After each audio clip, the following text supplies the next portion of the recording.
सर्वशास्त्राब्धि पीयूषा सर्ववेदैकसत्फला सर्वसिद्धान्तरत्नाढ्य सर्वलोकैकदृक्पदा सर्वभागवतप्राणा श्रीमद्भागवतप्रभो कलिद्वन्द्वोतिदादित्य श्रीकृष्णा परिवर्तिता परमानन्दपाठाय प्रेमवर्षक्षरायते सर्वदा सर्वसेव्याय श्रीकृष्णाय नमोऽस्तुते मदेकबन्धो मत्सङ्गिन् मद्गुरो मन्महादना मन्निस्तारक मद्भाग्य मदानन्द नमोऽस्तुते असाधुस्साधुदादायि नति नीचोतचाकर आनमुञ्चकदा शृण्मां प्रेम्णा हृत्कण्ठयो स्फुराः। ॐ नमो भगवते वासुदेवाय। ॐ नमो भगवते वासुदेवाय। ॐ नमो भगवते वासुदेवाय। नमो विष्णुपादाय कृष्णप्रेष्ठाय बुद्धे श्रीमते भक्तिविकास स्वामी नामिने। नमो विष्णुपादाय कृष्णप्रेष्ठाय बुद्धे श्रीमते भक्तिवेदांत स्वामी नामिने। नमस्ते सारस्वती देवे गौरवाणी प्रचारिणे निर्विशेष शून्यवादी पाश्चात्यदेशधारिणे। जय श्री कृष्ण चैतन्य प्रभु नित्यानंद श्री अद्वैत गदाधर श्रीवासादि गौरभक्तवृंद। हरे कृष्ण कृष्ण कृष्ण हरे हरे, हरे राम राम राम हरे हरे। योऽन्तः प्रविश्य मां प्रसुप्तां सञ्जीवयत्य किल शक्तिधः स्वधाम्ना अन्यान्तो हस्तचरणश्रवणत्वगादीन् प्राणान् नमो भगवते पुरुषाय तुभ्यं। पान्त्वस्मान् पुरुहूतवैरिबलवन्मातङ्गमाद्यत्कट कुम्भोच्चात्रिविपाटनातिकपटुप्रत्येकवज्रायिताः श्रीमत्कण्ठीरवास्य प्रतसनकरा धारिधारातिदूरप्रध्वस्तत्वान्तशान्तप्रवृत्तिमनसः भाविता भूरिभागैः। नमस्तस्मै भगवते कृष्णाय कुटमेधसे यो दत्त सर्वभूतानाम् अभवयोषिता कलाः।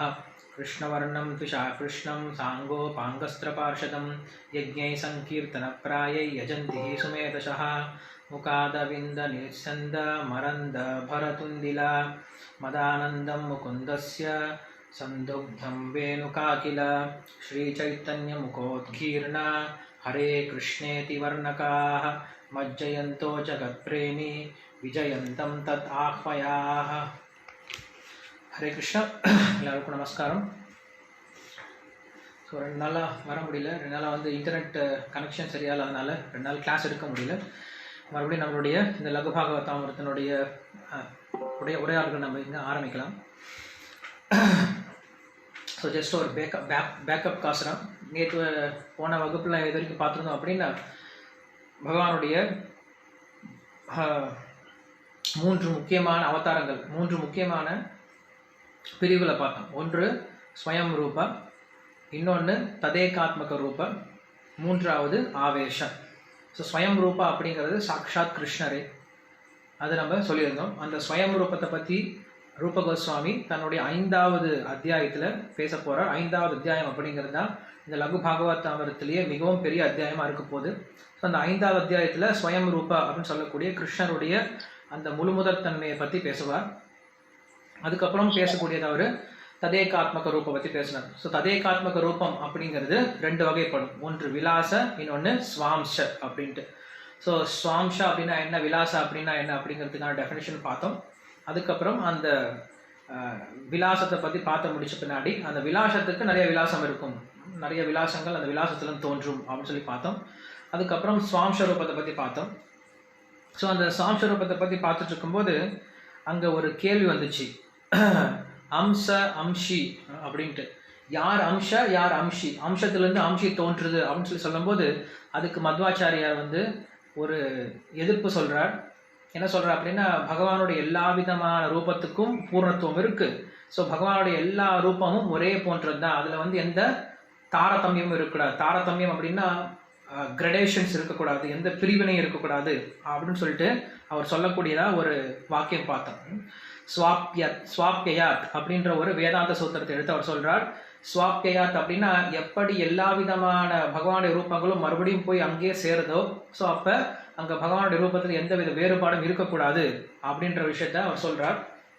ஆனால் அதுக்கு பலதேவ வித்யாபூஷன் அவர் வந்து மத்வ பரம்பரையில் இருந்ததுனால அவருக்கு ரொம்ப நல்லாவே தெரியும் எப்படி மத்வாச்சாரியார் பேசியிருப்பார் அப்படின்ட்டு. ஸோ அதுக்கு அவர் வந்து பதில் சொல்கிறார்.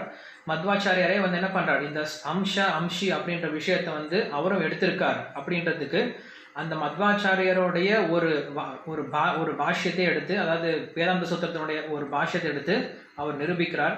பிரகாஷாதிவன் நைவம் பிராக அப்படின்ற ஒரு பாஷ்யத்தை ஒரு சூத்திரத்தை எடுத்துட்டு அதில் சொல்கிறார் எப்படி வந்து பகவானுடைய அம்சங்களாக இருக்கக்கூடிய அவதாரங்களும் இந்த உலகத்துக்கு பகவான் அங்கே இருக்கார். ஆனால் இந்த உலகத்துக்கு வரும்பொழுது என்ன பண்ணுறார், பகவான் தன்னுடைய அம்சங்கள்லாம் வரார். ஸோ அம்சங்கள்லாம் வரும்பொழுது 2 வகையான அம்சம் இருக்குது. ஒன்று ஜீவ அம்சங்கள், இன்னொன்று பகவத் ஸ்வரூபங்கள், அதாவது அவதாரங்கள். ஸோ 2 பேருமே அம்சமாக இருக்கும் பட்சத்திலையும் 2 அம்சத்துக்கும் பெரிய வித்தியாசம் இருக்குது. ஒரு அம்சமானது ஒரு அம்சத்துக்கும் இன்னொரு அம்சத்துக்கு என்ன வித்தியாசம் காட்டுற அப்படின்னா, எப்படி வந்து ஒரு தரையில் இருக்கக்கூடிய ஒரு சின்ன சாணியும் ஒரு பெரிய மேரு பருவதமும் ஒன்றாகாதோ, எப்படி வந்து ஒரு வெறுமனே ஒரு உப்பு தண்ணியும் இல்லை ஒரு பெரிய கடல் தண்ணியும் ஒன்று ஆகாதோ, அது போன்ற வித்தியாசம் 2 அம்சத்துக்கும் அப்படின்னு சொல்லிட்டு பகவானுடைய அவதாரங்களை அம்சம் அப்படின்ற அங்கே அவரும் வர்ணிக்கிறார் அப்படின்ற விஷயத்தை பலதேவ வித்யாபூஷன் காட்டுறார். அதனால மத்வாச்சாரியாரும் அம்ஷி அப்படின்ற அந்த விஷயத்தை ஏற்றுக்கிறார் அப்படின்னு சொல்றார். ஸோ இந்த லகு பாகவதாமிர்தம் மொத்தம் எப்படி இருக்கும் அப்படின்னா, இந்த மாதிரி பகவானுடைய அவதாரத்துக்கு மூலமாக இருக்கக்கூடிய கிருஷ்ணர் எப்படிப்பட்டவர், கிருஷ்ணர் தான் எல்லாருக்கும் மூலம் அப்படிங்கிற விஷயத்தை நிரூபிக்கக்கூடிய விஷயமா இருக்கிறதுனால நமக்கு இந்த மாதிரி ஆர்குமெண்ட்ஸு, அதை எப்படி ரீகன்சைல் பண்ணுறது, அது எப்படி வேறு ஆச்சாரிகள் எப்படி பார்த்துருக்காங்க, இப்படிப்பட்ட விஷயங்கள் தான் இருக்கும். ஸோ எனக்கு இன்னைக்கு வந்து சாரதி ப்ரோ சொல்லிட்டு இருந்தார், இந்த மாதிரி நேற்று நல்லா இருந்துச்சு bro class, Jagadananda bro class ரொம்ப நல்லா இருந்துச்சு அப்படின்னு சொல்லி சொன்னார். அது 2-3 தடவை சொன்னார். ஸோ எனக்கு அப்பயே வந்து ஒரு மாதிரி குத்துச்சு, ஓகே அப்படின்ட்டு. ஸோ காரணம் என்ன அப்படின்னா, இது எந்த ஸ்டோரிஸும் இருக்க போகிறது கிடையாது, அதனால் மன்னிச்சுக்கோங்க. ஸோ இது கொஞ்சம் உங்களுக்கு போர் அடிக்கிற மாதிரி இருக்கலாம், ஆனால் இது தத்துவ விஷயங்கள் இப்படி தான் இருக்கும். ஸோ முடிஞ்ச வரைக்கும் நான் நடுவில் கொஞ்சம் உங்களுக்கு ஸ்டோரி சொல்ல முயற்சி பண்ணுறேன். பட் இருந்தாலும் தத்துவ விஷயங்களாக தான் இருக்கும், ஸ்டோரிஸாக தான் இருக்கும். நீங்கள் கதை சொல்ல சொன்னீங்கன்னா கண்டிப்பாக நான் கதை சொல்லுவேன். ஜெகதானந்த பிரபுவோடைய நிலை வேறு. அவர் எத்தனையோ வருஷம் வந்து ஆன்லைன் கிளாஸ் கொடுத்துட்ருக்கார். அவருக்கு நிறையா ஸ்டோரிஸும் தெரியும். எனக்கு தெரிஞ்ச வரைக்கும் நான் சொல்லி முயற்சி பண்ணிகிட்ருக்கேன். பட் இந்த விஷயம் நான் படிக்கும்போது நிறைய ஸ்டோரிஸ் வராது, நிறைய வந்து தத்துவ விஷயங்கள் தான் இருக்கும். ஸோ கொஞ்சம் கேட்க முயற்சி பண்ணுங்கள். போக போக நான் வந்து தசாவதாரங்கள், அடுத்தது லீல அவதாரங்கள்லாம் வரும்பொழுது, ஸோ அந்த அவதாரங்களுடைய லீலைகளுடைய பார்க்கும்போது நம்மளுக்கு கொஞ்சம் ஸ்டோரிஸ்லாம் வரும். முன்னாடி கொஞ்சம் தத்துவ விஷயங்கள் கேட்குற மாதிரி இருக்கும். ஓகே, ஸோ இந்த அவதாரங்களுடைய இந்த பாகுபாடு ஏன் வந்துச்சு, ஏன் வந்து இது முதல் அவதாரம், இது வந்து ஒரு அவதாரம், இது வந்து அதை விட ரொம்ப சின்ன, அதை விட கீழே அப்படின்ட்டு ஏன் இங்கே பிரித்து பார்க்குறாங்க, இந்த பிரித்து பார்க்கக்கூடிய தன்மை ஏன் வந்துச்சு அப்படின்னு சொல்லி கேட்கும்போது, அதுக்கு வந்து ரூப கோஸ்வாமி நமக்கு வந்து 5ஆவது அத்தியாயத்தில் வந்து இது ரொம்ப அழகாக விளக்க போகிறார். ஆனால் அதுக்கு முன்னாடி ஒரு சின்ன எக்ஸ்பிளனேஷன் மட்டும் கொடுக்குறாரு. ஏன் இந்த மாதிரி ஒரு பிரிவு வந்துச்சு அப்படின்னு சொல்றதுக்கு ஒரு சின்ன எக்ஸ்பிளனேஷன் மட்டும் கொடுக்குறார். என்ன சொல்கிறார் அப்படின்னா, சக்தேர் வியக்திஸ் ததா அவ்யக்திஸ் தத்ர தாரதமியஸ்ய காரணம் அப்படின்னு சொல்லி சொல்கிறார். சக்தேர் வியக்திஸ் ததா அவ்யக்திஸ் தாரதமியஸ்ய காரணம். தாரதமியம் அப்படின்னா தரம் பிரிக்கிறது. இவர் அம்சம், இவர் அம்ஷி, இவர் முதல் தோன்றியவர், இவர்கிட்ட இருந்து இவர் தோன்றினார், இவருக்கு சக்தி அதிகம் இருக்குது, இவர்கிட்ட சக்தி கம்மியாக இருக்குது அப்படின்னு நம்ம ஏன் பிரித்து பார்க்குறோம் அப்படின்னா, உண்மையில் பகவான் கிட்ட சக்தி கம்மியாக இருக்கா அப்படின்னா கிடையாது. இங்கே சொல்கிறாரு, சக்தேர் வியக்திஸ் ததா அவ்யக்திஸ். பகவான் என்ன பண்ணுறார், எங்கேயுமே பூர்ணமாக தான் இருக்கார், எல்லா விதமான அவதாரங்களையும் பூர்ணமாக தான் இருக்கார். அவருடைய உட்புறத்தில் இருக்கக்கூடிய சக்தி, உட்புறத்தில் இருக்கக்கூடிய பகவான் ஒருத்தர் தான். ஆனால் என்ன பண்ணுறாரு, வியக்திஸ் அவ்யக்திஸ் அப்படின்னு சொல்கிறார். ஒரு சில சமயம் அந்த சக்திகளை வெளிப்படுத்துகிறார், ஒரு சில சமயம் அந்த சக்திகளை வெளிப்படுத்துறது கிடையாது. ஸோ வெளிப்படுத்தும் பொழுது வெளிப்படுத்தாத இந்த 2 சமயத்து இந்த ஒரு விஷயத்தை வச்சு என்ன சொல்கிறாங்க, தாரதமியஸ்ய காரணம் அப்படின்னு சொல்கிறாங்க. ஸோ தாரதமியம் இங்கே ஏன் வருது, இந்த பிரிவு அப்படிங்கிறது ஏன் வருது அப்படின்னா, ஒரு சில அவதாரங்களில் பகவான் தன்னுடைய எல்லா குணங்களையும் எல்லா விதமான சக்திகளையும் வெளிப்படுத்துகிறார், ஒரு சில அவதாரங்களை எல்லா விதமான சக்திகளையும் வெளிப்படுத்துறது கிடையாது. வெளிப்படுத்தாமல் இருக்கிறதுனால அவர்கிட்ட சக்தி இல்லாமல் கிடையாது, அவர்கிட்ட சக்தி இருந்தாலும் என்ன பண்ணுறது கிடையாது, ஒரு சில அவதாரங்களில் வெளிப்படுத்துறது கிடையாது. இந்த ஒரு விஷயத்தை வச்சு என்ன பண்ணுறோம், நம்ம பகவானுடைய அவதாரங்களை பிரிக்கிறோம், தாரதமியத்தை பிரிக்கிறோமே தவிர இதில் வேற எந்த விதமான பாகுபாடும் கிடையாது அப்படிங்கிற விஷயத்த சொல்லி முடிக்கிறார். சொல்லி முடிச்சபடி இதனோட நம்மளுக்கு வந்து விலாசம் முடியுது, பகவானுடைய விலாசம் அப்படிங்கிற அந்த விஷயத்தை முடிக்கிறார். அதுக்கப்புறம் வருது ஆவேஷ அவதாரம்னா என்ன அப்படின்னு சொல்லி சொல்கிறேன். ஆவேஷ அவதாரத்துக்கு அவர் முதல்ல என்ன கொடுக்குறாரு, ஃபர்ஸ்ட் ஒரு டெஃபினேஷன் கொடுத்துறாரு. என்னது, ஞான சக்தியாதி கலையா எத்திர விஷ்டோ ஜனார்தனஹ த ஆவேஷ நிக்னயந்தே ஜீவயேவ மகாத்மஹா அப்படின்னு சொல்லி சொல்றாரு. என்ன அப்படின்னா, ஒரு ஜீவாத்மாவிற்கு பகவான் என்ன பண்றாரு, ஒரு குறிப்பிட்ட சக்தி, தன் கிட்ட இருக்கக்கூடிய சக்திகளை ஒரு குறிப்பிட்ட சக்தியை அந்த ஜீவாத்மா கொடுத்து அந்த ஜீவாத்மாவை இந்த உலகத்துல ஒரு குறிப்பிட்ட செயலை செய்ய வைக்கிறதுக்காக செய்யக்கூடிய ஒரு காரியம் தான் என்ன சொல்றாரு, ஆவேசம் அப்படின்னு சொல்லி சொல்றோம். நம்ம பொதுவாக வந்து சக்தி ஆவேசம் அப்படின்னு சொல்லி சொல்றோம். பகவானுடைய சக்தியை கொடுத்து அனுப்புறார். அதுக்கு நிறைய உதாரணங்கள் சொல்றார். என்ன உதாரணம் சொல்றோம் அப்படின்னா, நாரத முனிவர், சனக்கர், பிருத்து மகாராஜா, ஸோ இவங்கெல்லாமே வந்து சக்தி ஆவேச அவதாரங்கள் அப்படின்னு சொல்லிட்டு சக்தி ஆவேச அவதாரங்களுடைய ஒரு டெஃபினேஷனை முடிச்ச பின்னாடி என்ன பண்றாரு, இப்போ 3 விஷயம் முடிச்சிருச்சு. ஒன்று ஸ்வயம் ரூபா அப்படிங்கிற விஷயத்துக்கு டெஃபினேஷன் கொடுத்து அதுக்கு என்ன பண்ணார், முதல்ல டெஃபினேஷன் கொடுக்குறார், பேர் கொடுக்குறார். அதுக்கப்புறம் லட்சணத்தை பற்றி சொல்றார். லட்சணம் பற்றி சொல்ல முன்னாடி பரீட்சை முடியுது. உத்தேசம், லட்சணம், பரீட்சா அப்படின்ற இந்த 3 விஷயத்தை முடிக்கிறார். ஸோ இந்த 3 விஷயத்தை என்ன பண்றார், ஃபர்ஸ்ட் ஸ்வயம் ரூபத்துக்கு முடிக்கிறார். அதுக்கப்புறம் ததேகாத்ம ரூபத்துக்கு முடிக்கிறார். ததேகாத்மக ரூபத்தில் வந்து விலாசம்னா என்ன, சுவாம்சம்னா என்ன அப்படிங்கிற விஷயம் சொல்லி முடிச்சார். கடைசியில் 3வது ஆவேசம்னா என்ன அப்படிங்கிற சொல்லி முடிக்கிறார். இது சொல்லி முடிச்சுட்டு 4வது ஒரு விஷயம் சொல்றார். 4வது சொல்ற விஷயம் என்ன அப்படின்னா, பிரகாஷ அப்படின்ற ஒரு விஷயத்த சொல்றார். பிரகாஷம்னா என்னது இங்க சொல்றார்.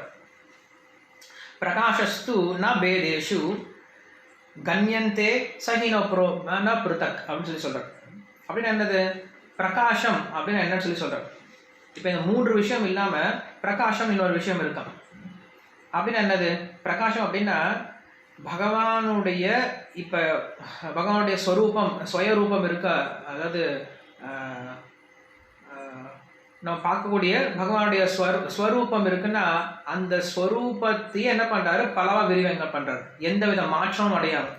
இது வந்து ததேகாத்மகம் ரூபம் மாதிரி கிடையாது. ஏன்னா ததேகாத்மக ரூபம் அப்படின்னா தன்னுடைய ஸ்வரூபத்திலேருந்து என்ன பண்ணுவார், ஸ்வயம் ரூபத்திலேருந்து கொஞ்சம் மாற்றம் அடைகிறது தான் வந்து ததேகாத்மக ரூபம் இல்லை விலாசம் அப்படின்னு சொல்லி சொல்லுவோம்.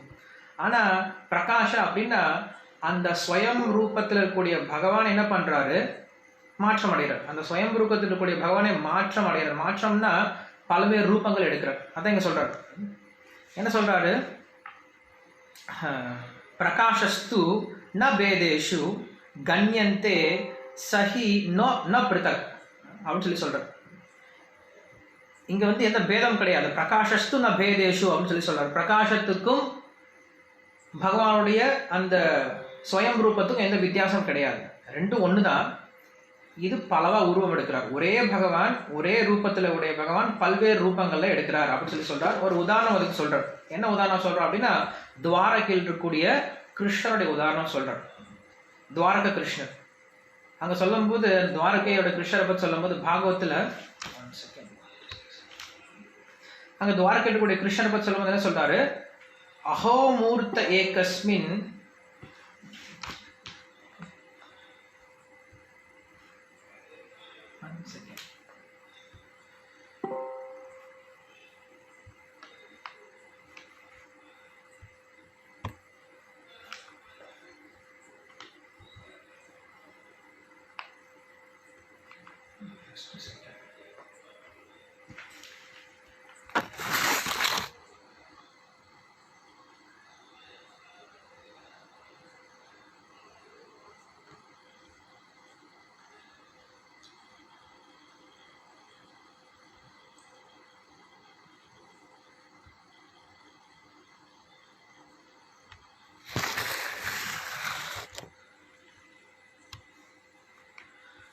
Okay sorry.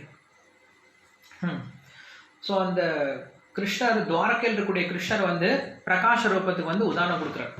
துவாரகையில் இருக்கக்கூடிய கிருஷ்ணரை பற்றி சொல்லும் போது அங்க பாகவதம் என்ன சொல்லுது அப்படின்னா, அஹோமூர்த்த ஏகஸ்மின் நானா கரேஷு தாஸ்திரியா யதா உபயேமே பகவான் தாவத் ரூபதரோ அவ்யயா அப்படின்னு சொல்றார். உங்களுக்கு நீங்க கேள்விப்பட்டிருப்பீங்க. அதாவது நரகாசுரன் அப்படின்ற அந்த அசுரன் என்ன பண்றான், 16,100 இளவரசிகளை என்ன பண்றான், கடத்திட்டு போயிட்டு வச்சிட்டு இருக்கான். அங்க அவங்க ஊர்ல வச்சுட்டு இருக்கான். ஸோ அப்போ வந்து கிருஷ்ணர் போறார், சத்யபாமாவோட போறார். அங்க போய் சண்டை போட்டு அவங்க எல்லாத்தையும் கொல்றார். கொன்ன பின்னாடி அதுக்கப்புறம் அங்கிருந்து பாரிஜாதம், அப்புறம் அங்க இந்திரனுடைய அந்த குடை எல்லாத்தையும் என்ன பண்றாரு, கொண்டு போயிட்டு அங்க இந்திரலோகத்தை கொடுக்குறார். கொடுத்துட்டு வந்த பின்னாடி அந்த பெண்கள் எல்லாத்தையும் என்ன பண்றாரு, கிருஷ்ணர் கல்யாணம் பண்ணிக்கிறார். அந்த 16,100 பேரையும் கிருஷ்ணர் திருமணம் செஞ்சுக்கிறார். அவர் திருமணம் செஞ்ச போது எப்படி இருந்துச்சு, அந்த திருமணம் எப்படி நடந்துச்சு அப்படின்ற விஷயத்தான் இந்த ஸ்லோகம் சொல்லுது. ஒரே கிருஷ்ணர், அந்த துவாரகை கிருஷ்ணர் என்ன பண்றாரு, 16,100 அவதாரங்கள் எடுக்கிறார். அவதாரம்னு சொல்றதை விட விஸ்தாரணமாகிறாரு. தானே ஒரே உருவமே என்ன ஆகுறாரு, 16,100 மாறாரு. அவதாரம் அப்படிங்கிறது நம்ம இங்க பேச வரவே இல்லை. அவதாரத்துக்கு டெஃபினேஷன் வேற கொடுக்குறாரு. அவதாரம் அப்படிங்கிறது இங்க நம்ம யூஸ் பண்ணக்கூடாது.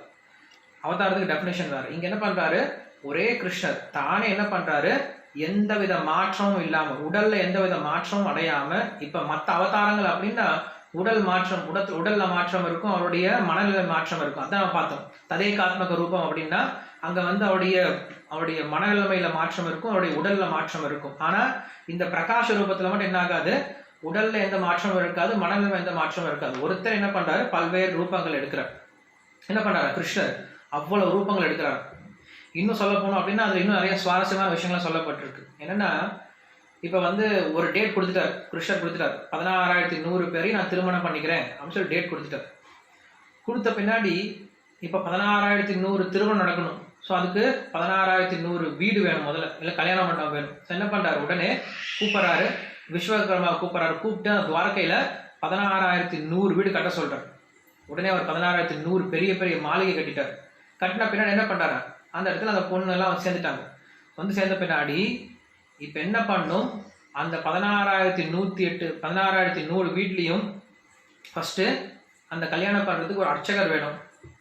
அதுக்கப்புறம் அந்த வீட்டுல அந்த பொண்ணுடைய அப்பா அம்மா வேணும். அதுக்கப்புறம் கிருஷ்ணருடைய அப்பா அம்மா யாரு, வசுதேவர் தேவகி, அவங்க வரணும். ஏன்னா வசுதேவர் தேவகி இல்லாம அப்பா அம்மா இல்லாம கல்யாணம் நடக்க முடியாது. அதான் இங்க சொல்றாங்க, யதா அப்படின்ற ஒரு வார்த்தை யூஸ் பண்றாங்களா. அப்படின்னா திருமணம் எப்படி நடக்கணுமோ அப்படி நடத்தி வச்சார். 16,100 பேர் கல்யாணம் பண்ணோம் அப்படின்னா கிருஷ்ணர் ஒவ்வொரு வீட்லயா போயிட்டு ஏதோ ரெஜிஸ்டர் மேரேஜில் போய் கல்யாணம் பண்ற மாதிரி ஒவ்வொரு வீட்டில் போய் கையெழுத்து போட்டு போலையாம். ஒரே சமயத்துல எப்படி முறையான திருமணம் நடக்குமோ அந்த மாதிரி 16,100 திருமணம் நடந்துச்சான். ஸோ முறையான திருமணம் அப்படின்னா அங்க என்ன இருக்கணும், கண்டிப்பா பொண்ணு மாப்பிள்ளை இருக்கணும், பொண்ணு சைட்ல இருந்து அவங்க அப்பா அம்மா இருக்கணும், பையனுடைய சைட்ல இருந்து அவங்க அப்பா அம்மா இருக்கணும். அது மட்டும் இல்லாம அவங்களுடைய எல்லா விதமான பந்துக்களும் இருக்கணும், நண்பர்கள் இருக்கணும். அதுக்கப்புறம் பூஜை பண்றதுக்கு யஜ்யம் பண்றதுக்கு அந்த சுவாமி ஐயர் இருக்கணும். அது மட்டும் இல்லாம நிறைய தேங்காய் பழம் எல்லாமே இருக்கணும். அது மட்டும் இல்லாம அங்க சமைக்கிறதுக்கு ஆள் வேணும், சமைக்கிற பாத்திரம் வேணும், சமைக்கிறதுக்கு பொருள் வேணும். இப்படி கிருஷ்ணன் என்ன பண்றாரா, எல்லா விதமாக அவதாரம் பண்றார், எல்லா விதமாக தன்னை விரிவாங்கப்படுத்திக்கிறாங்க. அப்படி சொல்றாங்க. அந்த கிருஷ்ணருடைய அந்த துவாரகையில கிருஷ்ணர் திருமணம் பண்ணிக்கும் போது என்ன பண்றாரு, கிருஷ்ணர் அப்படி தன்னை விரிவங்கம் செஞ்சுக்கிறார் அப்படின்னு சொல்றாங்க. ஸோ இந்த இடத்துல வந்து துவாரகையில் இருக்கக்கூடிய கிருஷ்ணர் அப்படி 16,100 வீட்டுல அப்படி மாறி இருக்கார் அப்படின்னா அது வந்து கிருஷ்ணருடைய பிரகாச ரூபம் அப்படின்னு சொல்றாங்க. ஸோ இந்த பிரகாச ரூபம் அப்படிங்கிறது வேற எந்த கேட்டகரியும் கொள்ளார வராது. ஏன்னா தானே என்ன பண்றாரு, பலவாக மாறுகிறார் அப்படின்னு சொல்றாங்க. ஸோ அதே போல இன்னொரு உதாரணம் கொடுக்குறாங்க. எங்க அப்படின்னா ராசலீலையில உதாரணம் கொடுக்குறாங்க. கிருத்வா தாவந்தம் ஆத்மானம் யாவதீர் கோபயோஷிதா ரேமேச பகவான் ஸ்தாபிர் ஆத்மராமோபி லீலையா அப்படின்னு சொல்றாங்க. என்ன சொல்றாங்க, அந்த ராசலீலையில கோபியர்கள் ஆயிரக்கணக்கான கோபியர்கள் வந்திருக்காங்க. இந்த ராசலீலையை கலந்துக்கிறதுக்கு ஆயிரக்கணக்கான கோபியர்கள் வந்திருக்காங்க. ஸோ கிருஷ்ணர் ஒருத்தர் தான் இருக்காரு. என்ன பண்ணும், கிருஷ்ணர் எல்லாரோடையும் ராசலீலை செய்யணும். அதனால என்ன பண்றாரு, தான் ஒருத்தராக இருந்த கிருஷ்ணர் ஆயிரக்கணக்கான ரூபங்கள் எடுத்துட்டாராம். சேம் கிருஷ்ணர் என்ன பண்றாரு, தன்னையே ஆயிரக்கணக்கான ரூபங்களா விரிவங்கம் செஞ்சுக்கிட்டார். உடல் எந்த மாற்றமும் கிடையாது, அதே போல மனநிலைமை எந்த மாற்றமும் கிடையாது. அதனால இவர் வந்து பிரகாசம் அப்படின்னு சொல்லப்படுது, பிரகாஷ ரூபம் அப்படின்னு சொல்லப்படுது. அத்தனை கோபியர்களுக்கும் என்ன பண்றாரு, ஒரு கிருஷ்ணர் ஒரு கோபி, ஒரு கிருஷ்ணர் ஒரு கோபி, ஒரு கிருஷ்ணர் ஒரு கோபி அப்படின்ட்டு எத்தனை கோபியர்கள் இருக்காங்களோ அத்தனை பேருக்கும் ஒவ்வொரு கிருஷ்ணர் வந்து அங்க நின்றுட்டு இருந்தாரு. ஸோ என்ன சொல்றாங்க, இந்த ஸ்லோகம் சொல்லி முடிக்கும் போது ரொம்ப அழகா ஒரு வார்த்தையை முடிக்கிறார் சுகதேவ கோஸ்வாமி. என்ன சொல்றாரு, ஆத்மராமோபி லீலையா அப்படின்னு சொல்றாரு. ஆத்மராமராக இருந்தும் லீலைக்காக அப்படின்னு சொல்றாரு. உண்மையில கிருஷ்ணருக்கு வந்து இன்னொரு பேர் என்னன்னா ஆத்மராமா அப்படின்னு சொல்றோம். ஆத்மராமா அப்படின்னா தன்னுள் திருப்தி உற்றவர், தன்னுள் சந்தோஷமா இருக்கக்கூடியவர் அப்படின்னு அர்த்தம். ஸோ அப்படி தனக்குள்ளார சந்தோஷமா இருக்கக்கூடிய அந்த கிருஷ்ணர் கூட என்ன பண்றாரா, லீலைக்காக இத்தனை அவதாரங்கள் எடுத்துக்கிட்டார் அப்படின்னு சொல்றாங்க. அப்படின்னா உண்மையில இங்க வந்து என்ன சொல்ல வராங்க அப்படின்னா அந்த கோபியர்களை திருப்தி செய்வதற்காக என்ன பண்றார் கிருஷ்ணர், இத்தனை உருவங்கள் எடுத்துட்டு அந்த கோபியர்களுடைய ஆசையை திருப்தி பண்றார் அப்படின்னு சொல்றாங்க. ஸோ இங்க வந்து நம்ம புரிஞ்சுக்கூடாது, கிருஷ்ணர் வந்து ஏதோ தன்னை தான் அனுபவிக்கிறதுக்காக இதெல்லாம் பண்ணார் அப்படின்னு. அதனால அந்த வார்த்தையை அங்கே யூஸ் பண்றாங்க. ஆத்மராமராக இருந்தும் எந்தவித மாற்றம் அடையாமல் தனக்குள்ளாரே சந்தோஷம் அடையக்கூடிய கிருஷ்ணரா இருந்தும் என்ன பண்றாரா, அப்படி தன்னை மாத்திக்கிட்டார். அந்த கோபியர்களுக்காக தன்னை மாத்திக்கிட்டு அவங்களுடைய சந்தோஷத்துக்காக தான் மாறுறேன் அப்படின்னு சொல்றார். ஸோ ராமாயணத்தில் சொல்லும்போது, ராமரை பற்றி சொல்லும்போது, ராமர் எப்படி தீர புருஷனா இருப்பார். பட் சீத்தை வந்து பேசும்போது என்ன பண்றாரு, அந்த சீத்தைக்காக என்ன பண்றாரு, தன்னை மாத்திப்பாரு. தான் வந்து ரொம்ப ஜாலியா பேசுற மாதிரி, தன் ரொம்ப எளிமையா பேசுற மாதிரி, தன்னை வந்து ஒரு ஒரு நல்ல காதலனா மாத்திப்பார். பட் உண்மையில அவர் அப்படி கிடையாது. எப்பயுமே வந்து கம்பீரமான புருஷோத்தமனா தான் இருப்பார். ஸோ இந்த மாதிரி என்ன பண்றாரு கிருஷ்ணர் சொல்லும் போது, ஆத்மராமோபி லீலை அப்படின்னு சொல்லுவார். ஸோ இந்த மாதிரி கிருஷ்ணருடைய தன்னுடைய ஒரே ரூபத்தை, தன்னுடைய ரூபத்தை பல்வேறு ரூபங்களா மாத்திக்கிட்டார். எந்தவித மாற்றமும் இல்லாம பல்வேறு ரூபங்களா மாத்திக்கிறதுக்கு பேரு பிரகாஷம் அப்படின்னு சொல்றார். பிரகாஷ அப்படின்னு சொல்றார். இந்த பிரகாசத்தை பத்தி சொல்லும் போது என்ன சொல்றாரு அப்படின்னா, ஒரு சில சமயம் கிருஷ்ணன் என்ன பண்ணுவாராம், 2 கையோட இருக்க மாட்டாரா, 4 கை கூட எடுத்துப்பாரா. 4 கையா எடுத்தாலுமே கூட அதுவும் கிருஷ்ணனுடைய பிரகாச ரூபம். ஒரு சில சமயம் அப்படியே நடக்குமா. எங்க உதாரணம் சொல்றாரு அப்படின்னா, நம்மளுக்கு வந்து கிருஷ்ணர் வந்து துவாரகையில ஒரு முறை ருக்மிணி கிட்ட பேசிட்டு இருப்பார். ருக்மிணி கிட்ட பயங்கரம் கிண்டல் பண்ணி பேசுவார். நீங்க அந்த பாகவத்தில் அந்த கட்டம் படிச்சீங்க அப்படின்னா ரொம்ப சுவாரஸ்யமா இருக்கும். கிருஷ்ணர் வந்து ருக்மிணியை கிண்டல் பண்ணி பேசுவார். ராஜபுத்திரி அப்படின்னு சொல்லி ஆரம்பிப்பார் ருக்மிணியை சொல்லும்போது. ருக்மிணி வந்து கிருஷ்ணரை பற்றி சொல்லும்போது, கிருஷ்ணருக்கு வந்து முதல்ல ருக்மிணி வந்து ஒரு லெட்டர் எழுதி போடுவாங்க. அப்படி எழுதும்போது கிருஷ்ணர் என்ன சொல்லுவாங்க அப்படின்னா, புவன சுந்தரா அப்படின்னு சொல்லுவாங்க. புவன சுந்தரா அப்படின்ற பேர் சொல்லி கிருஷ்ணரை கூப்பிடுவாங்க முதல்ல. ஆனா இங்க என்ன பண்றாரு கிருஷ்ணர், ருக்மிணியை வந்து கிண்டல் பண்றதுக்கு என்ன சொல்றாரு, ஹே ராஜபுத்திரி அப்படின்னு சொல்றாரு. ருக்மிணின்னு சொல்ல, என்னுடைய மனைவின்னு சொல்ல, அழகானவள்னு சொல்ல, ராஜபுத்திரின்னு சொல்றாரு. காரணம் என்னது, கிருஷ்ணர் அங்கே காட்டுறார். அவரை பிரிக்கிறதுக்காக, என்ன நீ போய் ஏன் கல்யாணம் பண்ணிக்கிட்ட, என்ன போய் யாராவது கல்யாணம் பண்ணிப்பாங்களா, எனக்கு எத்தனை எதிரிகள் இருக்காங்க, நானே வந்து பயந்தாங்கோழி போர்ல இருந்து ஓடி போயிடுவேன், என்னை சுத்தி வழிபடுறவங்க எல்லாரும் பிச்சைக்கார பசங்களா இருக்காங்க, நானும் கஷ்டப்படுவேன், என்னை சார்ந்தவங்களும் கஷ்டப்படுவாங்க. ஸோ என்னை போய் நீ ஏன் தேர்ந்தெடுத்த, ஒரு நல்ல புத்திசாலி பொண்ணு, உலகத்துல நல்ல எத்தனையோ உன்னை பார்க்கறது எத்தனையோ ராஜாக்கள்லாம் வந்தாங்க, அவங்கள விட்டு நீ போய் ஏன் என்ன தேர்ந்தெடுத்த, இப்பயும் நான் என்ன பண்றேன், உன்னை விட்டுறேன், உன்னை சுதந்திரமா விட்டுறேன், நீ என்ன பண்ணு, உங்க அப்பா வீட்டுக்கு போ, நீ யோசிச்சு பாரு, நான் உன்னை சுதந்திரமா விட்டுறேன் அப்படின்னு சொல்லுவார். ஸோ அந்த இடத்துல வந்து அப்படி சொன்ன உடனே என்ன பண்றாங்க, அந்த ருக்மிணி வந்து மயம் கீழே விழுந்துருவாங்க. விழுந்தப்ப என்ன பண்றாரு கிருஷ்ணர், 4 கை ரூபத்தோட வர்றாரு. 4 கை ரூபத்தோட என்ன பண்றாரு கிருஷ்ணர், அந்த ருக்மிணி தூக்குறாரு. 2 கை தூக்குறதுக்கு, ஒரு கை வந்து தலையை சரி பண்றதுக்கு, இன்னொரு கை வந்து அந்த ருக்மிணியை வீசுறதுக்கு, ருக்மிணியை வந்து களைஞ்சி போன அந்த களைச்சி போயிட்டு ருக்மிணியை வீசுறதுக்காக என்ன பண்றாரு, இன்னொரு கை யூஸ் பண்றாரு. ஸோ இப்படி அந்த துவாரகையில் இருக்கக்கூடிய கிருஷ்ணர் 2 கை கிருஷ்ணர் தான், திடீர்னு 4 கை காட்டுறார். ஸோ 4 கையை காட்டினாலுமே கூட அவர் வந்து எதில் தான் வர்றாரு, பிரகாஷ் ரூபத்தில் தான் வருவாரு. அவர் வந்து ததேகாத்மக ரூபம் அப்படின்ற சொல்லக்கூடிய விலாசத்திலேயோ இல்ல சுவாம்சத்திலேயோ வரமாட்டார் அப்படிங்கிற விஷயத்த நாங்க சொல்றாரு. ஸோ இப்படி கிருஷ்ணன் இப்படி வந்து ரூபகோசர் என்ன பண்றாரு, இந்த ஸ்வயம் ரூப அப்படிங்கிற விஷயத்தை சொல்லி முடிக்கிறார். அதுக்கப்புறம் ததேகாத்மக ரூபம் சொல்றார். அதுக்கப்புறம் ஆவேஷ அவதாரத்தை பத்தி சொல்றார். அதுக்கப்புறம் பிரகாஷம் அப்படின்னு சொல்லும் போது இதெல்லாம் சொல்றார். இன்னொரு விஷயம் சொல்றார், இந்த பிரகாஷ ரூபத்துல உண்மையில கிருஷ்ணருடைய உண்மையான ரூபம் எப்படி இருக்கும் அப்படின்னா, கிருஷ்ணனுடைய உண்மையான ரூபம் 2 கை ரூபம் தானே. இது வந்து அங்க சொல்றார், யதா அவதீமஹ கிருஷ்ண ஆக்கியம் பரம் பிரம்ம நர ஆக்ருதிஹி. இது வந்து கோபால் தப்பை உபனிஷத்துல இருந்து சொல்றார். யதா அவதீர்ணஹ கிருஷ்ண ஆக்கியம், கிருஷ்ண ஆக்கியம்னா கிருஷ்ணனுடைய உருவம் எப்படி இருக்கும்னு சொல்றார். பரம் பிரம்ம நர ஆக்கிருத்திகி அப்படின்னு சொல்ற. நர ஆக்கிருத்திகி அப்படின்னா ஒரு மனுஷனை போலதான் இருக்கும் கிருஷ்ணனுடைய ரூபம். நிறைய பேருக்கு தெரியாது கடவுள் எப்படி இருப்பார் அப்படின்னா, ஏதோ ரூபம் சொல்லுவாங்க.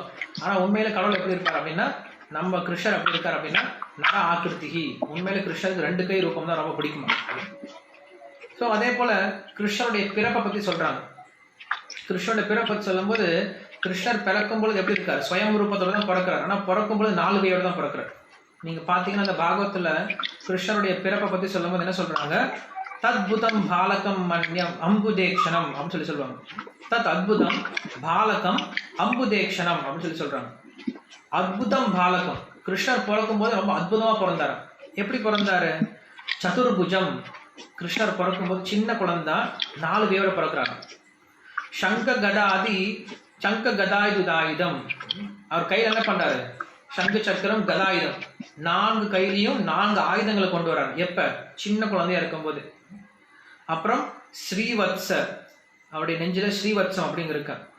லக்ஷ்மம் கலசோப கௌஸ்துபம், கழுத்துல ஒரு மாலை போட்டிருக்கார், கௌஸ்துபம் அப்படின்ற ஒரு மாலையை போட்டுட்டு இருக்காரு. பீத்த அம்பரம், பிறந்த குழந்தை எப்படி இருக்கான்? ட்ரெஸ் போட்டுட்டு இருக்கான். என்ன ட்ரெஸ் போட்டு இருக்கு? மஞ்சள் கலர் ட்ரெஸ் போட்டிருக்கான். சாந்திர பயோத சௌபாகம், மகார்க வைடூரிய கிரீட்ட குண்டல த்விஷ்ட பரிவர்த்த சஹஸ்ர குண்டலம் உத்தம காஞ்ச அங்கத கங்கனாதிபிர் விரோச்சமானம் வசுதேவ அக்ஷிதா அப்படின்னு சொல்றாங்க. ஸோ கிருஷ்ணர் தோன்றும் பொழுது 4 கை உடைய குழந்தையாகவே தோன்றுகிறார். அப்புறமேல தேவகி பிரார்த்தனை பண்ண வேணும், என்ன பண்றாரு? கிருஷ்ணர் 2 கை குழந்தையா மாறுறாரு. ஸோ இங்க என்ன சொல்ல வராங்க அப்படின்னா, கிருஷ்ணர் 4 கையோட கூட ஒரு சில சமயம் தோன்றலாம். அப்படி தோன்றுனா அவர் விஷ்ணு ஆகிறது கிடையாது, அவர் கிருஷ்ணர் தான். அது கிருஷ்ணருடைய பிரகாச ரூபம் அப்படிங்கிறதுக்கு இந்த உதாரணங்கள்லாம் சொல்லிட்டு இருக்காங்க.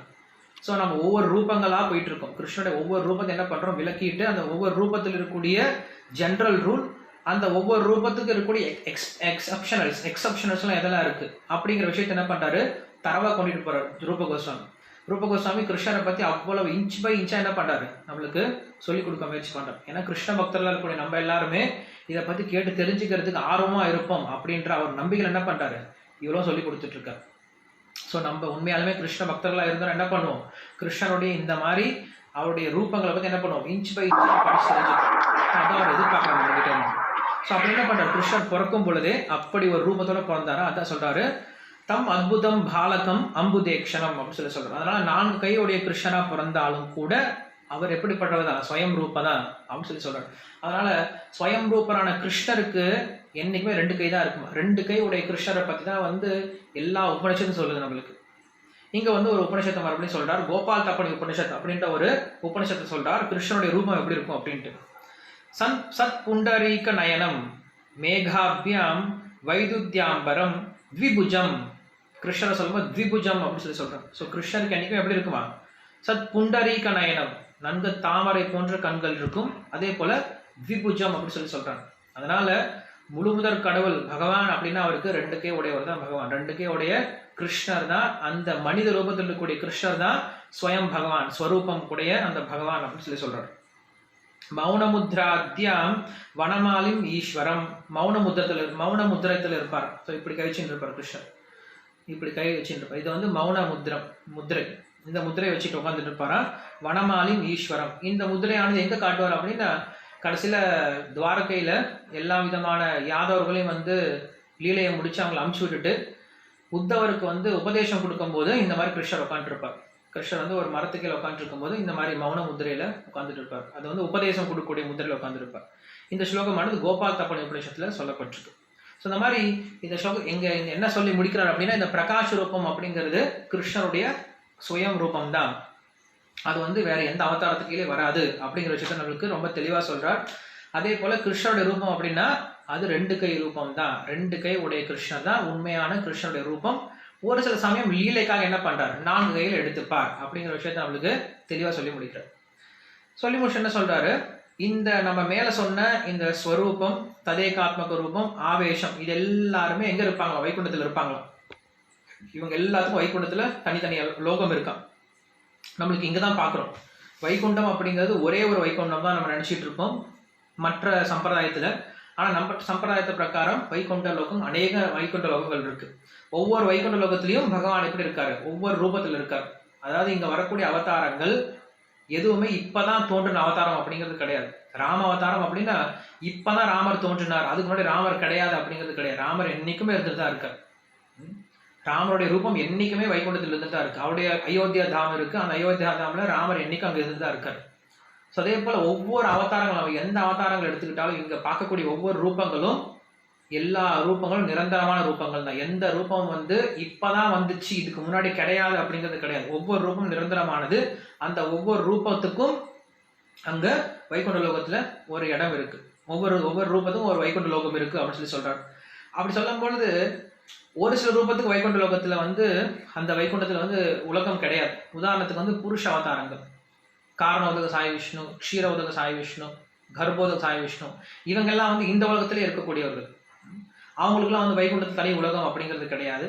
அதே போல ஆவேஷ அவதாரங்கள், ஆவேஷ அவதாரங்களுக்கு தனி உலகம் இருக்காது. ஆவேஷ அவதாரங்கள்னா நான் சொன்ன மாதிரி நாரதர், அப்புறம் சேஷா அப்படின்னா ஆதிசேஷர் கிடையாது, இவர் வேற சேஷா அப்படின்றவர். அதே போல குமாரர்கள், சனத்குமாரர்கள், இவங்களுக்கு தனி உலகம் இருக்காது எங்க வைகுண்டத்துல. அவங்களுக்கும் தனி வைகுண்டம் கிடையாது.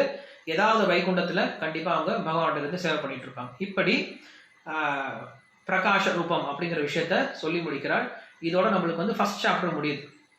ஸோ ஃபர்ஸ்ட் சாப்டர் வந்து இங்கே வந்து ரூப கோஸ்வாமி படிக்கிறார். மொத்தம் நம்மளுக்கு 5 சாப்டர் இருக்கு. 5 சாப்டர்ல ஃபர்ஸ்ட் சாப்டர் வந்து என்ன சொல்லிச்சு, பகவானுடைய 3 விதமான ரூபங்களை பற்றி சொல்லுது இல்லையா. ஸ்வயம் ரூப, ததேகாத்மக, அதுக்கப்புறம் ஆவேஷ, அப்புறம் பிரகாஷ, இப்படின்ற இந்த 4 விஷயத்த சொல்லி முடிக்கிறார். ஃபர்ஸ்ட் சாப்டர் முடிச்சிட்டோம். இப்போ செகண்ட் சாப்டருக்குள்ள போகிறோம். செகண்ட் சாப்டர்ல எதை பேசுகிறோம் அப்படின்னா புருஷ அவதாரங்கள் மற்றும் குண அவதாரங்களை பற்றி பேசுகிறோம். புருஷ அவதாரம் மற்றும் குண அவதாரங்கள். அதுக்கு முன்னாடி நான் உங்ககிட்ட ஒரு விஷயத்த வந்து பகிர்ந்துக்கணும் அப்படின்னு நினைச்சேன். போன வகுப்புலேயே நான் சொல்ல முடியாமல் போயிடுச்சு. இப்போ நான் சொல்றேன். நம்ம வந்து இந்த பிரமாணத்தை பற்றி பார்த்துட்டு இருந்தோம். ஃபர்ஸ்ட் கிளாஸ்ல வந்து பிரமாணத்தை பற்றி பார்த்துட்டு இருந்தோம். அந்த பிரமாணத்தை பற்றி ஒரு சில விஷயங்கள் சொல்ல நினைச்சேன். சொன்னேன், பிரமாணம் அப்படின்னா ஒரு ஞானத்தை தெரிந்து கொள்வதற்காக உபயோகப்படுத்தப்படும் கருவிதான் பிரமாணம் அப்படின்னு சொல்றோம். எந்த ஒரு விஷயத்த நம்ம எப்படி தெரிஞ்சுக்கிறோம், இப்போ நம்ம இங்கே சொல்கிறோம் இல்லையா, இங்கே படிக்கிற விஷயம்லாம் நம்ம எப்படி தெரிஞ்சுக்கிறோம், சாஸ்திரத்தை தெரிஞ்சுக்கிறோம். ஸோ நம்மளுக்கு சாஸ்திரம் தான் பிரமாணம் அப்படின்னு சொல்லிட்டோம். அந்த சாஸ்திரம் எப்படிப்பட்டது, சாஸ்திரத்தை நம்ம ஏன் பிரமாணம் எடுத்துக்கிறோம், ஏன் நம்ம சாஸ்திரத்தை பிரமாணம் எடுத்துக்கிறோம் அப்படின்னு சொல்லி கேள்வி வரும். ஏன் நம்ம பிரத்யட்சம் பிரமாணத்தை எடுத்துக்கிறது கிடையாது. ஓகே, பிரத்யட்சம் வந்து பூர்ணம் கிடையாது, அதனால எடுத்துக்கிறது கிடையாது. அனுமானத்தை எடுத்துக்கிறது கிடையாது. காரணம் வந்து என்ன, அதுவும் வந்து பூர்ணமானது கிடையாது. அப்ப சப்த பிரமாணம் மட்டும் எப்படி பூர்ணமானதுன்னு சொல்றோம், சப்த பிரமாணம் மட்டும் எப்படி எந்தவித குறையமற்றது நம்ம எப்படி சொல்றோம் அப்படின்னு சொல்லும் போது அந்த சப்த பிரமாணத்துக்கு 3 குணங்கள் சொல்றாங்க. சப்த பிரமாணம் சொல்லக்கூடிய அந்த வேதத்துக்கு 3 குணங்கள் இருக்கு, 3 முக்கியமான குணங்கள் இருக்கு. இது நம்ம நல்ல ஞாபகம் வச்சுக்கணும். வேதத்துக்கு உண்டான 3 குணங்கள் என்னென்னது. ஃபர்ஸ்ட் குணம் என்ன அப்படின்னா, வேதத்துக்கு உண்டான குணம் அனாதிகி அப்படின்னு சொல்றாங்க. அனாதிகி அப்படின்னா வேதத்துக்கு தொடங்கின, வேதம் ஆரம்பித்த காலம் இல்ல, வேதம் வந்து சொல்லப்பட்ட காலம் அப்படிங்கிற ஒரு காலம் கிடையாது. அதான் அனாதி அப்படின்னு சொல்றாங்க. இந்த சமயத்துல வேதம் தோன்றுச்சு, இதுக்கு முன்னாடி வேதம் கிடையாது, இப்ப வேதம் தோன்றுச்சு அப்படின்னு சொல்லக்கூடிய ஒரு காலகட்டம் வேதத்துக்கு கிடையாது அப்படின்னு சொல்றாங்க. எப்படி பகவான் நிரந்தரமா இருக்காரோ அதே போல வேதங்களும் நிரந்தரமானவை அப்படின்னு ஃபர்ஸ்ட் குணம் சொல்றாங்க. ரெண்டாவது வேதத்துடைய குணம் அனந்தாக அப்படின்னு சொல்றாங்க. அனந்தாக அப்படின்னா எல்லையற்றது அப்படின்னு சொல்றாங்க. வேதத்துக்கு இவ்வளவுதான் எல்லை, இவ்வளவுதான் ஸ்லோகம், இவ்வளவுதான் நம்பர் அப்படின்னு கொடுத்துட முடியாது. வேதமானது விஸ்தாரமானது, வேதத்துக்கு எல்லையே கிடையாது அப்படின்னு சொல்றாங்க. இது ரெண்டாவது குணம். ஒன்று நம்ம பார்க்கலாம். மூன்றாவது குணம் என்ன அப்படின்னா அபௌருஷயத்துவம் அப்படின்ற ஒரு குணம். அபௌருஷயத்துவம் அப்படின்னா எந்தவித புருஷனாலையும் உருவாக்கப்படாதது, எந்தவித புருஷனாலையும் செய்யப்படாதது வேதம் அப்படின்னு சொல்லப்படுது. இந்த 3 குணங்களுடையது. அனாதி, அனாதின்னு சொல்லிட்டு, அனாதின்னு என்னது, இதுக்கு டேட் அப்படிங்கிறது கிடையாது. இன்னைக்கு என்ன பண்றாங்க சயின்டிஸ்ட், சயின்டிஸ்ட் வந்து என்ன பண்றாங்க, இண்டாலஜிஸ்டா என்ன சொல்லுவாங்க பேர், இந்த லாங்குவேஜ்லாம் ரிசர்ச் பண்றவங்க. ஸோ அவங்க என்ன பண்றாங்க, வேதத்துக்கு டேட்ஸ் கொடுக்குறாங்க. இப்போ நான் வந்து ஹிஸ்ட்ரி ஆஃப் சான்ஸ்கிரிட் அப்படின்னு படித்தேன், ஹிஸ்ட்ரி ஆஃப் வேதாசன் படித்தேன் நான் எம்ஏ படிக்கும்போது. என்ன பண்ணுறாங்க, வேதத்துக்குலாம் டேட் கொடுக்குறாங்க. இந்த வேதமானது 2000 வருஷத்துக்கு முன்னாடி வந்துச்சு, இந்த வேதம் 3000 வருஷத்துக்கு முன்னாடி தோன்றுச்சு, இந்த வேதம் 1000 வருஷத்துக்கு முன்னாடி தான் வந்துச்சு. என்ன பண்ணுறாங்க, டேட் கொடுக்குறாங்க. எப்படி டேட் கொடுக்குறாங்க, அவங்க 2 மெத்தட் யூஸ் பண்ணுறாங்க டேட்ஸ் கொடுக்கறதுக்கு. இது நம்ம தெரிஞ்சு வச்சுக்கணும். ஏன்னா நம்மளுக்கிட்ட வேதத்தை பற்றி யாராவது கேட்டாங்கன்னா கண்டிப்பாக நம்ம வேதத்தை பற்றி சொல்லணும். ஏன்னா வேதம் தான் நம்மளுக்கு பிரமாணம். நம்முடைய முதல் பிரமாணமே என்னது, வேதம் தான். ஸோ வேதத்தை பற்றி நம்ம தெரிஞ்சுக்கணும், அதோடைய ப்ராப்பர்ட்டிஸ் என்னன்னு தெரிஞ்சு வச்சுக்கணும். என்ன சொல்றாரு அவரு, வேதத்தை சொல்லும் பொழுது அவங்க டைம் சொல்றாங்க. எப்படி டைம் சொல்றாங்க, வேதத்துக்கு எப்படி டைம் சொல்றாங்க அப்படின்னா அவங்க ரெண்டு விஷயம் யூஸ் பண்றாங்க, 2 மெத்தட் யூஸ் பண்றாங்க அந்த வேதத்துக்கு டைம் கண்டுபிடிக்கிறதுக்கு. என்ன மெத்தட் யூஸ் பண்றாங்க, ஃபர்ஸ்ட் இப்போ வந்து வேதத்துல வந்து ஒரு சில இடத்துல மென்ஷன் பண்ணியிருக்கோம், இந்த இடத்துல இந்த மாதிரி ஒரு சந்திர கிரகணம் இல்ல சூரிய கிரகணம் ஏற்பட்டுச்சு, இந்த சூரிய கிரகணத்துல வந்து இந்த நட்சத்திரம் இருந்துச்சு அப்படின்னு சொல்லிட்டு ஒரு மென்ஷன் இருக்கும், ஏதாவது இடத்துல மென்ஷன் இருக்கும். அவங்க என்ன பண்றாங்க, அந்த மென்ஷன் பண்ண அந்த சந்திர கிரகணம் சூரிய கிரகணம் எப்ப நடந்திருக்கு அப்படின்னு சொல்லிட்டு என்ன பண்ணுவாங்க, செக் பண்ணி பார்ப்பாங்க, அதை கால்குலேட் பண்ணி பார்ப்பாங்க. ஸோ கால்குலேட் பண்ணி பார்க்கும்போது அது வந்து சுமார் நிறைய இடத்துல நடந்திருக்கும், 3000 வருஷத்துக்கு முன்னாடி நடந்துச்சு. கடைசி அவங்களால அவ்வளோ கால்குலேட் பண்ண முடியுதுன்னு வச்சுக்கோங்களேன், அதோட நிறுத்திடுவாங்க. ஸோ நீங்கள் சொன்ன இந்த ஒரு இன்ஸ்டன்ஸ், இந்த ஒரு சந்திர கிரகணமோ சூரிய கிரகணமோ 3000 வருஷத்துக்கு முன்னாடி நடந்துச்சு அப்படின்னு எடுத்துட்டாங்கன்னா அவங்க என்ன பண்ணுவாங்க, ஓகே அப்போ இந்த வேதத்துக்கு வயசு 3000 அப்படின்னு சொல்லிட்டு என்ன பண்ணுவாங்க, கட்டிடுவாங்க. இது ஒரு மெத்தட் யூஸ் பண்ணுறாங்க. இன்னொரு மெத்தட் என்ன யூஸ் பண்ணுறாங்க அப்படின்னா லாங்குவேஜ். இந்த நம்மளுக்கே இப்போ தெரியும் லாங்குவேஜ்லாம் மாறிட்டே இருக்கு இல்லையா, தமிழ் லாங்குவேஜ் மாறிட்டே இருக்குது. இப்போ தமிழில் கூட நம்ம எப்படி எழுத்துக்கள்லாம் யூஸ் பண்ணுறோம், எழுத்துக்கள்லாம் மாறிட்டே இருக்குது. ஸோ இந்த செஞ்சுரியில் இந்த எழுத்துக்கள்லாம் யூஸ் பண்ணாங்க, இந்த செஞ்சுரியில் இந்த எழுத்து இப்படி மாறி போயிடுச்சு அப்படின்னு சொல்லிட்டு அந்த எழுத்துக்கள்லாம் என்ன பண்ணுறது, அந்த செஞ்சுரிக்கு தகுந்த மாதிரி மாறிட்டே இருக்கு. நம்ம என்ன பண்ணலாம், இந்த செஞ்சுரியில் இந்த எழுத்து இருந்துச்சு அப்படின்னு நம்ம என்ன பண்ணலாம், ட்ரேஸ் பண்ணலாம். ஸோ அதே போல் என்ன பண்ணுறாங்க, வேதத்துலேயும் ஒரு சில வார்த்தைகள்லாம் ட்ரேஸ் பண்ணுறாங்க. அவங்க ட்ரேஸ் பண்ணி இந்த வார்த்தைகள் இந்த வருஷத்துல தான் பேசப்பட்டுச்சு, அதுக்கப்புறம் அந்த வார்த்தைகள் அங்கே பேசப்படல, அந்த வார்த்தைகள் உருமாறி இப்படி பேசப்பட்டது, அதனால இந்த வேதத்துக்கு இத்தனை வயசு அப்படின்னு சொல்லிட்டு என்ன பண்றாங்க, அதுக்கு ஒரு நிர்ணயம் பண்றாங்க. அதனால இதை வச்சு இதெல்லாம் ஒரு அற்பமான ஒரு கருவிகள் வேதத்துடைய வயசை நிர்ணயம் பண்றதுக்கு. காரணம் என்னது, ஏன்னா இவங்க முதல் சொல்லக்கூடிய இந்த சந்திர கிரகணமோ சூரிய கிரகணமோ ஆயிரக்கணக்கான வருஷத்துக்கு முன்னாடி எப்ப நடந்திருக்கலாம். ஆனா இவங்க என்ன பண்ண முடியல, அதை ட்ரேஸ் பண்ண முடியாது. ஸோ ட்ரேஸ் பண்ண முடியாத என்ன பண்றாங்க, இவங்க அதில் ஏமாந்து போய் என்ன பண்றாங்க, வேதத்துக்கு இவ்வளவு வயசுன்னு சொல்லிடுறாங்க. ஃபர்ஸ்ட் விஷயம். ரெண்டாவது விஷயம், இந்த எழுத்துக்கள் மாற்றம் அப்படிங்கிறது, இந்த வார்த்தைகள் மாற்றம் அப்படிங்கிறது நம்மளால இதை வச்சு நம்ம ட்ரேஸ் பண்ண முடியாது. ஏன்னா வேதத்தில் இருக்கக்கூடிய வார்த்தைகள் இன்னைக்கும் யூஸ் பண்ணிட்டு தான் இருக்கும், வேதத்தில் இல்லாத வார்த்தைகள் இன்னைக்கு யூஸ் பண்ணிட்டு தான் இருக்காங்க. ஸோ வேதத்தினுடைய அந்த வார்த்தைகளை வச்சு நம்ம என்ன பண்ண முடியாது, லிங்குவிஸ்டிக்ஸை வச்சு நம்ம வேதத்துக்கு என்ன பண்ண முடியாது, ஒரு டேட் கொடுத்துட முடியாது அப்படின்னு சொல்றாங்க. அதனால வேதத்துக்கு ஃபர்ஸ்ட் என்ன சொல்றது, அனாதிஹி, எந்தவித ஆதியமற்றது அப்படின்னு சொல்றாங்க. சரி, அப்படின்னா நம்ம படிக்கிறோம் இல்லையா, இப்போ ஒரு வேத மந்திரம் சொல்றோம் அப்படின்னா அந்த வேத மந்திரத்துக்கு இந்த வேதத்தை எழுதியவர் யார், இல்லை இந்த மந்திரத்தினுடைய கர்த்தா யார் அப்படின்னு சொல்லிட்டு ஃபர்ஸ்டே சொல்லுவோம். உதாரணத்துக்கு காயத்ரி மந்திரம் இருக்கு. ஸோ காயத்ரி மந்திரம் சொல்லும் போது இந்த மந்திரத்தினுடைய பிரதிநிதி யார் அப்படின்னு சொல்லி ஒரு மந்திரம் சொல்லுவோம். இந்த காயத்ரி மந்திரத்துக்கு யாரு, விஸ்வாமித்திரர் தான் இந்த காயத்ரி மந்திரம் சொல்றார். ஸோ விஸ்வாமித்திரனால தான் நம்மளுக்கு இந்த உலகத்துக்கு இந்த காயத்ரி மந்திரம் வந்திருக்கு அப்படின்னு எப்படி புரிஞ்சுக்கிறது, விஸ்வாமித்திரனால இந்த காயத்ரி மந்திரம் வந்திருக்குன்னா அப்போ அவர் தானே இந்த மந்திரத்தை உருவாக்கியிருக்கும் அப்படின்னா கிடையாது. அந்த ரிஷிகளுக்கெல்லாம் பேரு மந்திர திருஷ்டா அப்படின்னு பேரு, மந்திர கர்த்தா கிடையாது, மந்திர திருஷ்டா. ஸோ என்ன பண்றாங்க, அந்த ரிஷிகள் உட்காந்து தியானத்தில் இருக்காங்க. தியானத்தில் இருக்கும்போது இந்த உலகம் முழுக்க வேத மந்திரங்கள் பரவி இருக்காங்க. ஏன்னா இந்த உலகம் முழுக்கவே எப்படி இயங்கிட்டு இருக்கு, வேத மந்திரங்களாக இயங்கிட்டு இருக்கு. ஸோ வேத மந்திரங்களால தான் என்ன பண்றாரு, பிரம்மா இந்த உலகத்தையே படைக்கிறார். நீங்க பாகவதம் ஆரம்பிக்கும் போது படிச்சிருக்கலாம், தேனே பிரம்ம ஹிருதாய ஆதி கவையே முக்கியந்தி யத் சூரையா அப்படின்னு சொல்லுவார். ஸோ பிரம்மாவே பகவானுடைய அந்த 2 கை உடைய கிருஷ்ண ரூபத்தை வழிபட்டு தான் என்ன பண்றாரு, இந்த வேத மந்திரங்கள் எல்லாத்தையும் பெறார். அந்த வேத மந்திரங்களை வச்சுதான் என்ன பண்றாரு, இந்த உலகத்தையே சிருஷ்டி பண்றார். ஸோ இந்த உலகம் முழுக்க என்ன இருக்கு, வேத மந்திரங்கள் நிறைஞ்சிருக்கு. எப்படி ரேடியோ வேவ்ஸ் இருக்கும் அந்த மாதிரி ரேடியோ வேவ்ஸ் மாதிரி எல்லா இடத்துலையும் நிறைஞ்சிருக்கான். அந்த ரிஷிகள் என்ன பண்றாங்க, தங்களுடைய தியானத்துல தங்களுடைய மனதையும் அந்த ஃப்ரீக்வன்சி, அந்த வேத மந்திரங்களுடைய ஃப்ரீக்வன்சி என்ன பண்றாங்க, கனெக்ட் பண்றாங்க. ஸோ கனெக்ட் பண்ணும்போது என்ன ஆகுது, அவங்களுக்கு அந்த மந்திரங்கள் ரிசீவ் ஆகுது. ஒரு ஆண்டனால எப்படி ரிசீவ் ஆகுமோ அந்த மாதிரி ரிசீவ் ஆகுது. ரிசீவ் ஆகிட்டு என்ன பண்றாங்க, அந்த மந்திரங்கள் அவங்க வெளியே சொல்றாங்க. அதனால அவங்க பேர் என்ன சொல்றாங்க, மந்திர திருஷ்டா அப்படின்னு சொல்றாங்க. மந்திரங்களை பார்க்கக்கூடியவர்கள் அப்படின்னு சொல்றாங்க.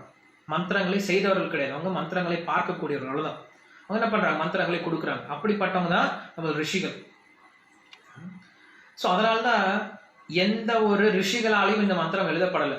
எந்த ஒரு வேத மந்திரமும் எந்த ஒரு ரிஷியாலும் எழுதப்படல. வேதவியாசோ ரிஷிகி, ஒவ்வொரு மந்திரம் சொல்லுவாங்க, அனுஷ்டுப் சந்தகா வேதவியாசோ ரிஷிகி அப்படின்னு சொல்லிட்டு ஒவ்வொரு மந்திரத்துக்கு பகவத்கீதை அப்படின்னா அந்த பகவத்கீதை எழுதினவர் யாரு, அந்த எந்த சந்தஸ்ல சொல்லணும், எந்த மீட்டர்ல சொல்லணும், எல்லா எக்ஸ்பிளனேஷன் அதுலேயே வரும். ஸோ அதே போல இந்த வேத மந்திரங்கள் சொல்லும் போது அதுக்கு என்ன இருக்கும், இது எந்த மீட்டர்ல வரும், இதுக்கு யார் ரிஷி அப்படின்னு எல்லா வார்த்தைகள் வரும். அப்படி வரும் பொழுது நம்ம என்ன புரிஞ்சுக்கணும், அந்த ரிஷிகள் எல்லாமே உண்மையாலுமே அந்த மந்திரத்தை எழுதியவர்கள் கிடையாது, அந்த மந்திரத்தை பார்த்து தங்களுடைய ஞான திருஷ்டியில பெற்று நம்மளுக்கு கொடுத்திருக்காங்க அப்படின்னு புரிஞ்சுக்கணும். ஸோ அந்த வேதத்துக்கு சொல்லப்பட்ட 3 குணங்கள் என்னது, ஃபர்ஸ்ட் அனாதி, ரெண்டாவது அனந்தாகா அப்படின்னு சொல்றோம். அனந்தாகா அப்படின்னு எல்லையற்றது, வேதங்கள் எல்லையற்றது. ஸோ எந்த அளவுக்கு ரிஷிகள் அந்த மந்திரத்தை பெற்றிருக்காங்களோ அந்த அளவுக்கு நம்மளை கொடுத்துருக்காங்க. இன்னும் பாதி பேரால் இன்னும் நம்ம நிறைய மந்திரங்கள் கிடைக்காம இந்த என்ன இருக்கு, காஸ்மாஸ்ல இன்னும் இருக்கு. இன்னும் சொல்ல போனோம் அப்படின்னா சத்தியுகத்தில் இருந்த மந்திரங்கள் நம்ம கிட்ட கிடையாது. நிறைய மந்திரங்கள் போயிடுச்சு. நிறைய மந்திரங்களை நம்ம அழிச்சு நம்ம விட்டுட்டோம், நம்ம கிட்ட கிடையாது. ஸோ அதனால மந்திரங்கள் அநேகமானவை. மந்திரங்கள் இவ்வளவுதான் அப்படின்னு சொல்லிட்டு என்ன பண்ண முடியாது, நம்ம சுருக்கி வச்சிட முடியாது. மந்திரங்கள் அநேகமானவை. அதனால வேதங்களை யாரும் முழுமையா புரிஞ்சிக்க முடியாது அப்படின்னு சொல்லி சொல்றாங்க. வேதங்களை முழுமையா புரிஞ்சுக்கணும்னா மொத்த வார்த்தையை நம்ம படிச்சு தெரிஞ்சுக்கணும். மொத்த வார்த்தையை எப்படி நம்ம படிச்சு தெரிஞ்சுக்கிறது? ஏன்னா வேதங்கள் அனந்தமா இருக்கு, எவ்வளவு இருக்கு நம்மளுக்கு தெரியாது, எவ்வளவு இருக்குன்னே தெரியாது. ஸோ அதனால என்ன பண்றோம், நம்ம வேதத்துடைய சாரமான பாகவத்தை படிக்கணும் இந்த கலியுகத்துல. ஸோ இது வந்து ரெண்டாவது குணம். வேதங்கள் வந்து அனந்தமானவை அப்படின்னு சொல்றது, எல்லையற்றது அப்படின்னு சொல்லி சொல்றோம். பகவான் எப்படி எல்லையற்றவரோ அதே போல வேதங்களும் எல்லையற்றது. இது எல்லாத்துக்கும் காரணம் என்னன்னு நான் சொல்லிடுறேன். தேர்டு விஷயம் புரிஞ்சுக்கிட்டீங்கன்னா உங்களுக்கு எல்லாத்துக்கும் காரணம் புரியும். தேர்டு விஷயம் என்னது, தேர்டு சொல்லக்கூடிய குணம் என்னது, அபௌருஷேயத்துவம். வேதத்துக்கு இருக்க மிக முக்கியமான ஒரு குணம் என்ன அப்படின்னா அபௌருஷேயத்துவம் அப்படின்னு சொல்லி சொல்றோம். அபௌருஷேயத்துவம்னா என்னது, எந்தவித புருஷனாலையும் உருவாக்கப்படவில்லை அப்படின்னு சொல்லி சொல்றாங்க. இப்ப நம்ம சப்த பிரமாணத்தை பத்தி என்ன சொல்லும் என்ன சொல்றோம், சப்த பிரமாணம்னா என்னது, எங்க அம்மா கிட்ட இருந்து கேட்கறேன் எங்க அப்பா யாருன்ட்டு, எங்க அம்மா சொல்றாங்க, எங்க அம்மா சொன்னாங்கன்னா அதுதான் உண்மை, அதுதான் நான் சப்த பிரமாணம் சொல்லி சொல்றேன். ஆனா பிரச்சனை என்ன, நம்ம அம்மா பொய் சொன்னாங்கன்னா, நம்ம அம்மா ஏமாத்துனாங்கன்னா, இல்லை நம்ம அம்மா ஏமாந்து போயிருந்தாங்கன்னா நடக்கலாம் இல்லையா? ஏன்னா மனிதனுக்கே உண்டான 4 குணங்கள், 4 குறைபாடுகள் இருக்கு இல்லையா? பிரம பிரமாதா விப்ரலிப்சா கர்ண பாடவான்னு சொல்றோம். 4 குறைபாடுகள் இருக்கு. அந்த குறைபாடுகள் எங்க அம்மா கிட்டே இருந்துச்சுன்னா எப்படி எங்க அம்மா நான் ஒத்துக்கிறது? எங்க அம்மா சொல்லக்கூடிய விஷயத்தை நான் எப்படி ஒத்துக்க முடியும்? ஸோ அந்த மாதிரி நம்ம வந்து இருக்கிறதுலே மிக உயர்ந்த பிரமாணம் அப்படின்னா இந்த 4 குறைபாடுகள் அற்றவர்கிட்ட இருந்து வாங்குறது தான் இருக்கிறதுலே மிக உயர்ந்த ஒரு பிரமாணம். அதுதான் எந்த மிஸ்டேக்ஸும் வராது. ஏன்னா கண்டிப்பா இந்த மனிதர்கள் அப்படின்னா கண்டிப்பா தவறு செய்யக்கூடியவர்கள், மாயினால கவரப்படக்கூடியவர்கள், அதே போல பொய் சொல்லக்கூடியவர்கள், ஏமாற்றக்கூடிய தன்மை உடையவர்கள், அதே போல புலன்கள் முழுமையா இல்லாதவர்கள், புலன்கள் குறைபாடு உடையவர்கள். ஸோ இந்த 4 குறைபாடுகளுடைய யார்கிட்ட இருந்து கேட்டாலும் நம்மளோட ஞானமானது கண்டிப்பா பொய் தான் கொடுக்கும், பொய் தான் சொல்லும். இந்த 4 பேர் நம்ப முடியாது. ஸோ அப்படி இருக்கும்போது ரிஷிகளை மட்டும் நம்ம எப்படி எடுத்துக்கிறது? ரிஷிகளே ஒரு மந்திரத்தை எழுதி கொடுத்தாங்க அப்படின்னா அவங்க நம்மளை ஏமாற்ற மாட்டாங்க நம்ம ஏன் சொல்ல முடியாது? சொல்ல முடியும். அதனால என்ன சொல்றாங்க, இந்த வேத மந்திரங்களானது ரிஷிகளால கூட எழுதப்படலை. இந்த வேத மந்திரங்களானது ரிஷிகளால எழுதப்படலை. சரி, பகவான் தான் எழுதினாரா? ரிஷிகள் தான் எழுதல, பகவான் தான் எழுதினாரா அப்படின்னா பகவானே எழுதல. ஏன்? ஏன்னா கிருஷ்ணரே சொல்றாரு பகவத்கீதையில, வேதாந்த கிருத் வேதவித் ஏவச்சாகம். கிருஷ்ணர் பகவத்கீதையில 15வது அத்தியாயத்துல 15வது ஸ்லோகத்தை சொல்றாரு, சர்வஸ்ய சாகம் ஹிருதி சன்னிவிஷ்டா மத்த ஸ்மிருதி ஞான அபோகனஞ்ச வேதைஷ்ட சர்வை அகமேவ வேத்யா வேதாந்த கிருத் வேதவித் ஏவச்சாகம் அப்படின்னு சொல்லி சொல்றாரு. எல்லா வேதத்தினாலையும் அறியப்பட வேண்டிய நான் தான், வேதாந்தத்தை இயற்றியவன் நான் தான் அப்படின்னு சொல்லி சொல்றார். ஸோ அங்க ரொம்ப ஜாக்கிரதையா சொல்றார் கிருஷ்ணர், வேதத்தை இயற்றியவன் நான் சொல்ல, வேதாந்தத்தை இயற்றியவன் நான், வேதத்தால் அறியப்பட வேண்டியவன் நான் அப்படின்னு சொல்லி சொல்றார். ஸோ அங்க என்ன பண்றார் கிருஷ்ணர், தன்னை வேதத்தினுடைய ஆத்தரா வந்து என்ன பண்ணல, அங்க வந்து கிளைம் பண்ணிக்கல, தன்னை சொல்லிக்கல. ஸோ அதனால பகவான் என்ன பண்றார், நான் வேதத்தை எழுதல அப்படின்னு சொல்லி சொல்றார். ஸோ அப்ப வேதம் தான் என்னதான் வேதம் அப்படின்னு சொல்லி கேட்டோம்னா அதுக்கு வந்து நம்மளுக்கு உபனிஷத் பதில் சொல்லுது, நைஸ்வசிதம் வேதம் அப்படின்னு சொல்லி சொல்லுது. நிஸ்வசிதம் வேதம் அப்படின்னு சொல்லி சொல்லுது. நிஸ்வசிதம் அப்படின்னா பகவானுடைய சுவாசம் தான் வேதம் அப்படின்னு சொல்லி சொல்லுது. ஸோ இப்போ நம்மளுக்கு புரிஞ்சு போயிடுதா, பகவானுடைய சுவாசம் அப்படின்னா பகவானுடைய சுவாசத்துக்கு என்னைக்காவது நம்ம பிகினிங் சொல்ல முடியுமா? பகவானுடைய சுவாசம் இப்பதான் ஆரம்பிச்சது அப்படின்னு நம்ம பகவானுடைய சுவாசத்துக்கு என்னைக்காவது நம்ம ஒரு பிகினிங் சொல்ல முடியுமா? சொல்ல முடியாது. அதே போல வேதத்துக்கும் இப்பதான் பிகினிங் அப்படின்னு நம்ம சொல்ல முடியாது. அதே போல பகவானுடைய சுவாசத்துக்கு ஒரு எண்டு சொல்ல முடியுமா? இவ்வளவுதான் பகவானுடைய சுவாசம், இவ்வளவுதான் முடிஞ்சு போச்சு சொல்ல முடியுமா? சொல்ல முடியாது. அதே போல வேதத்துக்கும் எண்டு அப்படிங்கிறது கிடையாது. 2வது விஷயம். அதே போல சுவாசம் அப்படிங்கிறது பகவான் இருக்கும் போது இருந்துட்டு இருக்கு தவிர பகவான் உற்பத்தி பண்ணப்பட்டு பகவான் தோன்ற பிறகு அதுக்கப்புறம் சுவாசம் தோன்றுச்சு அப்படின்னு சொல்றது கிடையாது. ஸோ பகவான் இப்பதான் தோன்றினார், இதுக்கப்புறம் தான் சுவாசம் தோன்றுச்சு அப்படின்னு நம்ம சொல்லிட முடியாது. அதே போல பகவான் இந்த சமயத்துல தான் வேதத்தை வந்து உற்பத்தி பண்ணார் அப்படின்னு சொல்லிட முடியாது. பகவான் இருக்கும் போது இருந்தே வேதங்கள் இருந்துட்டு இருக்கு. அதனால பகவானால கூட உற்பத்தி பண்ணப்படாத, பகவானை போலவே என்னைக்குமே நிரந்தரமா இருக்கக்கூடியது வேதம் அப்படின்ட்டு சொல்லி முடிக்கிறார். இது நம்ம 1வது சாப்டர்ல நம்ம பிரமாணத்தை பத்தி படிச்சதுனால இந்த விஷயம் நம்ம தெரிஞ்சுக்கணும் அப்படின்னு நினைச்சேன். உண்மையில இந்த பிரமாணத்தை பத்தியும் இந்த தர்க்கத்தை பத்தி படிக்கும் பொழுதும் சாஸ்திர யோனித்வார் தர்க்க அப்பிரதிஷ்டானம் அப்படிங்கிற அந்த சூத்திரத்தெல்லாம் படிக்கும்பொழுது நிறைய எக்ஸ்பிளனேஷன்ஸ் இருக்குது, நிறைய நிறைய தத்துவ விளக்கங்கள் இருக்குது. பட் அத்தனை விளக்கங்கள் நம்ம வந்து புரிஞ்சுக்க தேவையில்லை இப்போதைக்கு. ஏன்னா அது ரொம்ப போனோம் அப்படின்னா நிறைய ஃபிலாசபிக்கலாக போகும், அந்த அளவுக்கு நம்மளுக்கு கன்ஃபியூஷன் தேவையில்லை. அதனால என்ன பண்ணுறவங்களுக்கு கொஞ்சம் சுருக்கமாக இந்த விஷயம் மட்டும் சொல்லி முடிக்கணும். மொத்தம் நம்ம வேதத்தினுடைய முக்கியமான குணங்களை மட்டும் தெரிஞ்சு வச்சுக்கணும். அதனால் இந்த விஷயங்கள்லாம் சொல்கிறேன். ஸோ இந்த விஷயம் நீங்கள் நல்லா ஞாபகம் வச்சுக்கிட்டா போதும். இது வந்து நம்மளுக்கு ஃபஸ்ட் சாப்டர் இதோட முடியுது. அதுக்கப்புறம் நம்ம இப்போ செகண்ட் சாப்டருக்குள்ளே போகிறோம். செகண்ட் சாப்டர் அப்படிங்கிறது நம்மளுக்கு புருஷ அவதாரங்கள் மற்றும் குண அவதாரங்களை பற்றி சொல்லக்கூடியது ரெண்டாவது சாப்டர் அப்படின்னு சொல்லி சொல்கிறாங்க. சரி, புருஷ அவதாரங்கள்லாம் என்னது அப்படின்னு சொல்லிட்டு பார்க்க ஆரம்பிக்கலாம். அத்திர அவதாராக கத்தியந்தே கிருஷ்ணோ ஏசு ச புஷ்கலாக. இது வந்து ஃபர்ஸ்ட் ஆரம்பிக்கிறார், ரூப கோஸ்வாமி ஆரம்பிக்கிறார். என்ன சொல்றாரு? அத்தக, அதனால் இங்கிருந்து அவதாராக கத்தியந்தே, அவதாரங்களை பற்றி நான் பேச போறேன். சரி, கிருஷ்ணஹ ஏஷு ச புஷ்கலஹ, அவற்றில் கிருஷ்ணர் புஷ்கலமானவர் அப்படின்னு சொல்லி சொல்றார். கிருஷ்ணரை பத்தி ஏன் கொண்டு வந்தார் அப்படின்னா, இப்ப கிருஷ்ணர் அவதாரமா இல்லையா? நிறைய பேர் கேள்வி வரும், கிருஷ்ணர் அவதாரமா இல்லையா அப்படின்னா கிருஷ்ணர் அவதாரம் தான், கிருஷ்ணரும் அவதாரம் தான். காரணம் என்னது? ஏன்னா அவர் இறங்கி வர்றார், இறங்கி வரந்தா அவர் அவதாரம் தான். ஆனா இறங்கி வரும்போது என்ன பண்ணார்? தன்னுடைய ஸ்வரூபத்திலே இறங்கி வர்றார், தன்னுடைய ஸ்வரூபத்திலே இறங்கி வர்றார். அதனால எங்க சொல்றாரு, அவதாரங்கள் பத்தி பேசுறேன், பேசினாலும் கிருஷ்ணர் என்ன பண்றாரு? தன்னுடைய ஸ்வயம் ரூபத்திலே வர்றாரு. அந்த கிருஷ்ணர் முழுமையானவர். நான் அவரை பத்தி இப்ப பேச போறது கிடையாது, அவரை பத்தி நான் 5வது அத்தியாயத்துல பேசுறேன். அந்த கிருஷ்ண அவதாரத்தை பத்தி நான் பேச போறது கிடையாது. இப்ப அந்த கிருஷ்ண அவதாரம் பூர்ணமான அவதாரம், அந்த பூர்ணமான கிருஷ்ண அவதாரத்தை பத்தி நான் இங்க பேச போறது கிடையாது, அப்புறம் பேசுறேன். ஆனா மற்ற அவதாரங்களை பத்தி இங்க நான் பேச போறேன் அப்படின்னு சொல்லிட்டு ஆரம்பிக்கிறேன். சரி, அந்த அவதாரம் எப்படிப்பட்டது, அவதாரத்துக்கான டெஃபினேஷன் என்னன்னு சொல்லி ஃபர்ஸ்ட் அவதாரத்துக்கு டெஃபினேஷன் கொடுக்குறாரு. எப்பயுமே ஃபர்ஸ்ட் வந்து உத்தேசம், ஒரு நேம் கொடுத்துருவார். அந்த நேம் என்னது? அவதாரம் அப்படின்னு சொல்லி கொடுத்துட்டார்.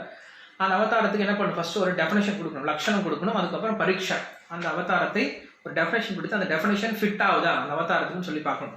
ஸோ என்ன லட்சணம் கொடுக்குறாரு அந்த அவதாரத்துக்கு? என்ன லட்சணம் கொடுக்குறாரு அப்படின்னா, பூர்வோக்த விஸ்வ காரியார்த்தம் அபூர்வ இவ சேத் ஸ்வயம் துவாராந்தரேன வாஹிஷுர் அவதாரஸ்ததா சுதாக. இது வந்து அவதாரங்களோட டெஃபினேஷன் அப்படின்னு சொல்லி சொல்றேன். என்ன சொல்றாரு ஒவ்வொன்றா நான் காட்டுறேன். ஒவ்வொன்றா சொல்லிட்டு வரேன். அவதாரம் அப்படின்னா என்னன்ட்டு டெஃபினேஷன் சொல்றேன். யாராவது கேட்டாங்கன்னா நீங்க சொல்லிடலாம் அவதாரம் அப்படின்னா என்னன்னு. பூர்வோக்த, முன்னாடி சொல்லப்பட்ட அப்படின்னா இந்த சொன்ன இல்லையா, ஸ்வயம் ரூப, ததேகாத்மக, ஆவேஷ, இப்படி முன்னால் கூறப்பட்ட இந்த 3 நிலையில இருக்கக்கூடிய இந்த பகவான் என்ன பண்றாரு? கீழே இறங்கி வர்றார். இந்த கீழே இறங்கி வரதுக்கு பேர் தான் என்ன சொல்றோம்? அவதாரம் அப்படின்னு சொல்லி சொல்றோம். அவதரதி இது அவதாரஹ, கீழே இறங்கி வரதுக்கு பேர் தான் அவதாரம். ஸோ கீழே இறங்கி வரணும்னு என்ன அர்த்தம்? முன்னாடி மேலே இருக்கணும், ஆல்ரெடி இருந்தாதான் என்ன பண்ண முடியும்? கீழே இறங்கி வரும். மாயாவதிகள் அப்படி சொல்றது கிடையாது. மாயாவதிகள் என்ன நினைக்கிறாங்க? ஒண்ணுமே இல்லாத பகவான் திடீர்னு என்ன பண்றாரு? ஒரு உருவத்தை எடுத்துக்கிட்டு, புது ஒரு உருவத்தை எடுத்துக்கிட்டு கீழே இறங்கி வரார் அப்படின்னு சொல்லி சொல்றாங்க. கிடையாது. பகவான் மேல எல்லா ரூபத்திலும் இருக்கார். அந்த ரூபமே என்ன பண்ணுது? கீழே இறங்கி வருது, அவ்வளவுதான். மறுபடியும் மேல அங்க தன்னுடைய சொர்க்கம், தன்னுடைய அந்த வைகுண்ட லோகத்துக்கு போயிட்டே தவிர பகவான் புருஷா எந்த உருவத்தையும், எந்த விதமான உருவத்தையும் எடுத்துட்டு வர்றது கிடையாது. அப்படிங்கிறதா இங்க அவதாரத்தோட டெஃபினேஷனா சொல்றேன். சரி, அந்த பகவான் ஏன் வராரா? காரணம் என்னது? பகவான் வரதுக்கான காரணம் என்னது அப்படின்னு சொல்லும் போது இங்க சொல்றாரு, விஸ்வ காரியார்த்தம், இந்த உலக வேலைக்காக வராரா. இந்த உலகத்தில் இருக்கக்கூடிய ஒரு சில வேலைகளை பண்றதுக்காக வராரா. விஸ்வ காரியார்த்தம் அப்படின்னு சொல்றாரு. என்ன வேலை அப்படி அப்படின்னு சொல்லி கேட்டோம்னா, ஃபர்ஸ்ட் கிரியேஷன், இந்த உலகத்தை படைப்பதற்காக வருகிறார். ஃபர்ஸ்ட் புருஷாவதாரங்களா வர்றார்.